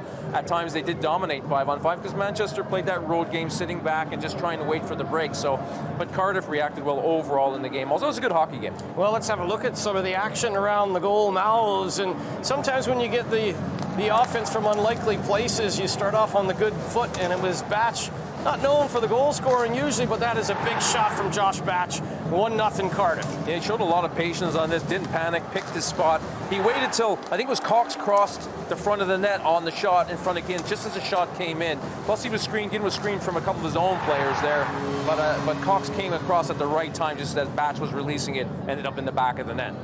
That goal was 7:47 remaining in the second period. I mean, the first period was unbelievable, scoreless after 20 minutes. A power play for the Manchester Storm. It was looking good for them, but it was the special teams again that cost them here. And it was a shorthanded goal as Batch chops it ahead for Cox. Cox the whole way looking for Waller. Yeah, that was a great play from Cox. I mean, burst of speed up the ice, but just watch this little fake. Freezes everybody, freezes Ginn and the defenseman, and it's in the back of the net. So a really nice play from Cox. And Waller just keeps going wide, stick on the ice, taps it in the net. It's an easy goal for him, but still he was in the right position. Perfect timing. It's in the back of the net. That goal with 2:12 left in the period seemed to take a little bit of the wind out of the sails of the Manchester Storm. But in full credit to them, they did keep battling. Unfortunately, it was another special teams moment, and maybe the most lethal of shooters in the entire Premier Sports Elite League. Brodie Reed wasn't going to be denied all game long. Well, I like the puck movement of the Devils throughout this game on the power play. They were patient with the puck, and right there, Cox goes to the front of that, gets a bit, I don't know if he gets a whack on it or not, definitely has his stick on the ice and causes a bit of a commotion. Puck shot goes to the net there, and the rebound comes out to Reed, and Ginn's got no chance because Reed gets it up, and that's what goal scorers do. In close, puck goes up into the top of the net. Cox was all around the goal mouth in this one with a couple of helpers and causing havoc in front of Brodie Reed, or in front of Ginn there for Brodie Reed. I mean, Matt Ginn, the only way you're beating him is with that traffic in front or the screen on the Batch goal. So, I mean, there's nothing he could have done in that situation. Dixon had 5 shots on goal himself for the Devils. Probably should have had the hat trick because some of them were grade A chances, but Ginn just kept shutting the door. Yeah, I mean, Ginn made a lot of good saves on Dixon. He was frustrated. But, you mentioned Cox. I thought Cox was one of the best players on the ice. He was all over the ice, made things happen, made some great plays, and he was really, really good in the game. It was an intense affair, and I don't think Ryan Finnerty liked the call on McLeod, which became a 5-minute major for cross-checking. Let's have a look a little bit more in depth. Yeah, I mean, the thing is Carruth has the puck, and McLeod comes in a bit late, and Lewis is letting them know, hey, you can't see. Carruth wasn't very happy, and if we have a good look here, we'll have a much better look. Wow, this is after the fact, but he does get a cross-check in there, so it was debatable. Was it 2 minutes? Was it a major? And both officials weren't sure either, but in the end, one of the officials decided that was a major penalty. And if the official behind the red line sees it as a major penalty, then he's closest than anyone else in the building, so he's going to make that call. I don't think McLeod really went in with the intention of a big cross-check to the back of the back of the neck of Carruth. From our perspective, it almost looked like he was trying not to fall over the back of the goalie, but look, we didn't have the exact same view as the officials in this one. Steph Hogarth and Rose certainly had a good look at it. We'll have a good look at more after this quick break on Premier Sports. A 3-0 victory for the Cardiff Devils over the Manchester Storm. We'll be right back with more here at Ice Arena Wales.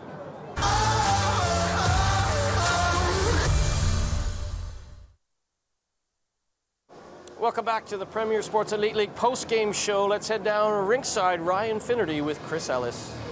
Ryan, what are your thoughts on the game?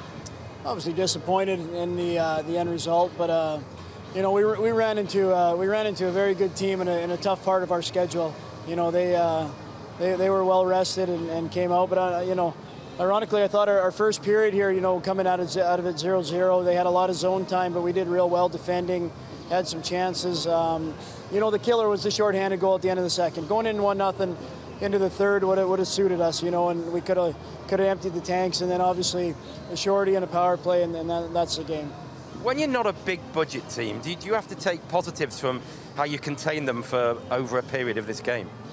No, I definitely don't think that, you know, like, you know, we expect to compete on every given night here. You know, we had opportunities here to get a lead, even to have a few looks, and you know, it's just, you know, as I said, it's our third game in 4 nights here. You know, I felt we didn't quite have the legs and the execution. We were struggling to make just simple plays, and that happens when fatigue sets in. But you know, I'm proud of the way the guys have come together. We've had a good week. You know, like I said, we ran into a very good team at a really tough time in our schedule, but you know, this game's full of confidence that we can play in any rink on any given day and compete and have success. And you know, we're very, very comfortable at home, and now we just got to get comfortable on the road. Just overall, are you content with what you're seeing from your side, or do you want to see more? Well, you always want to see more. I think you know, we got some guys playing really, really good minutes for us. We got some guys that need to get going.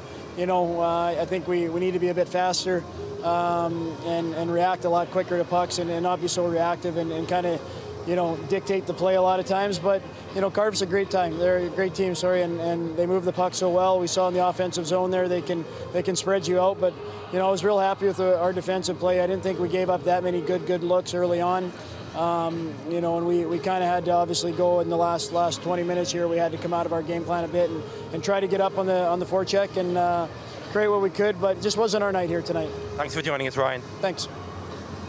Thanks to Ryan Finnerty for joining us ringside. Now joined by the winning head coach, Jared Scaldi. And Jared, so many positives to take out of that, especially, I mean, you're coming off a loss in Nottingham last weekend. You didn't get to play yesterday, so you really wanted to get something out of this game.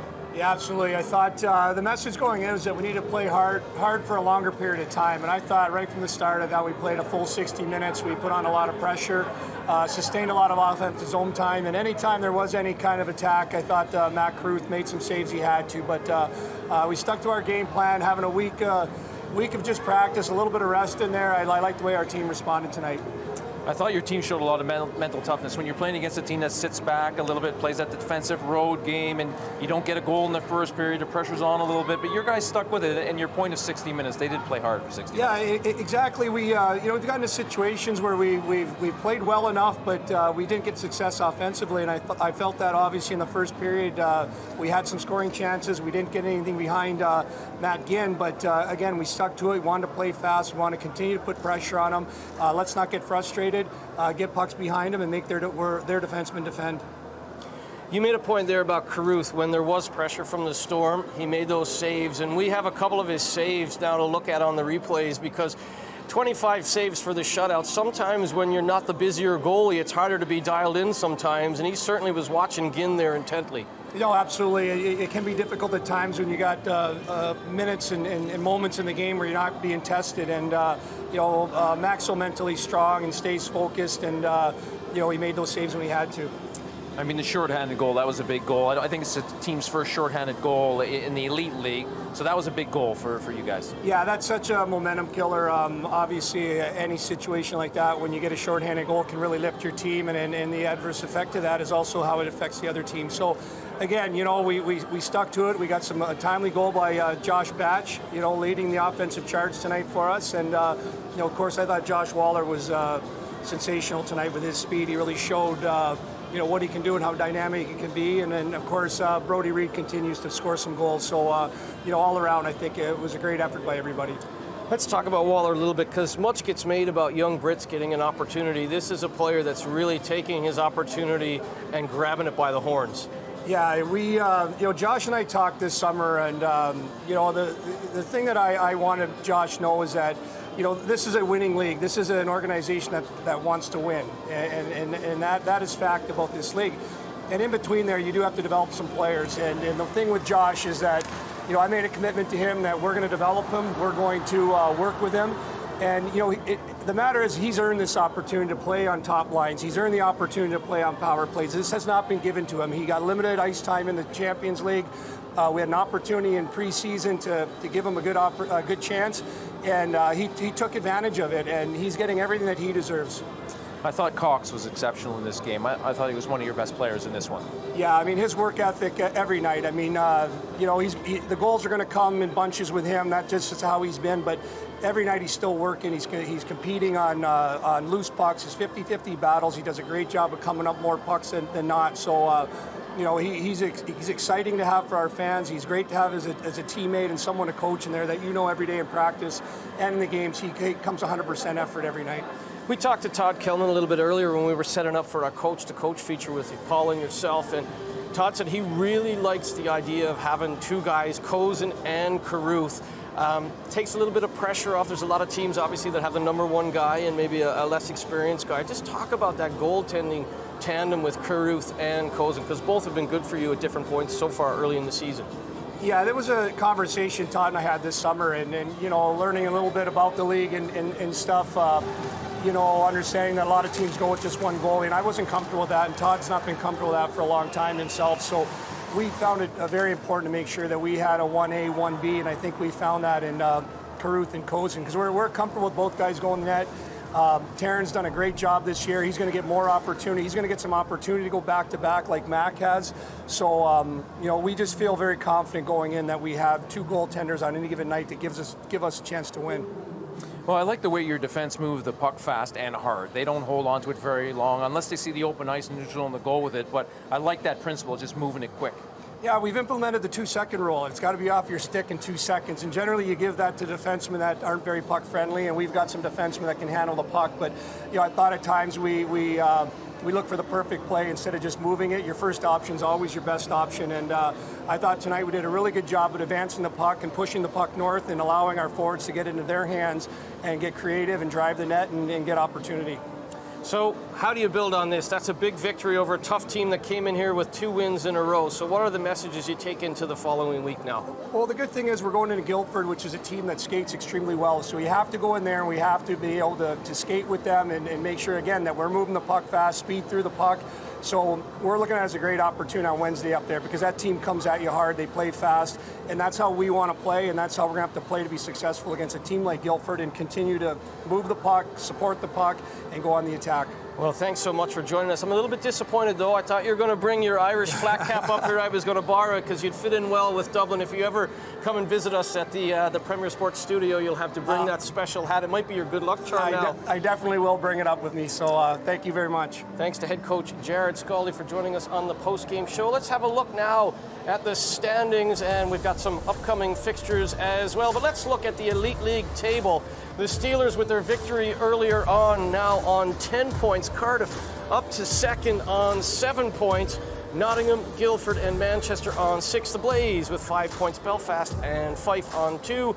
Glasgow and the Dundee Stars yet to get off the mark in Elite League play. Busy times ahead in the Premier Sports Elite League. Plenty of games coming up around the rinks and arenas. And certainly for us, our next port of call will be league action this coming Friday, October 29th, as we will bring you the Nottingham Panthers versus the Belfast Giants, our Halloween edition. But before that, Sheffield versus Coventry in the league. Dundee versus Guildford, Saturday the 30th of October. Cardiff and Nottingham, and Guildford versus Manchester on Halloween night. Well, a comprehensive 3-0 victory for the Cardiff Devils, now up to second in the table. Big shorthanded goal from Waller, big power play goal from Reed, and Josh Batch, as head coach Scully said, leading the offensive charge. But one final thought from you, Coach Paul Adey. Well, I thought we saw a really good Cardiff team in this game. Obviously, they were fresh for this one, and they, like the coach said, they practiced really hard this week to prepare for the game, and they did bring their A game in this one. They knew the importance of this game to get this win at home, because as you saw in the standings, they shot up to second place with a win. I think they might have a game in hand still on Sheffield, so they're right up there at the top of the standings, so that's how important this was for them, and they played a real good game.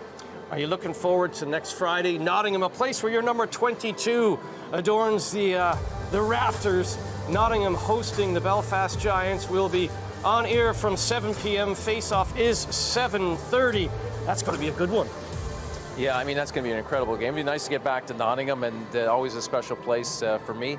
But that is a great matchup. Nottingham-Belfast. We've seen great games over the years between the two teams. Certainly Belfast will want to rebound from a defeat last night, but here a 3-0 victory for the Cardiff Devils over the Manchester Storm. For Chris Ellis, Paul Leading, the entire Premier Sports crew, I'm Aaron Murphy. Until Friday, when we do it all again, keep your head up and your stick on the ice. Goodbye for now from Ice Arena Wales.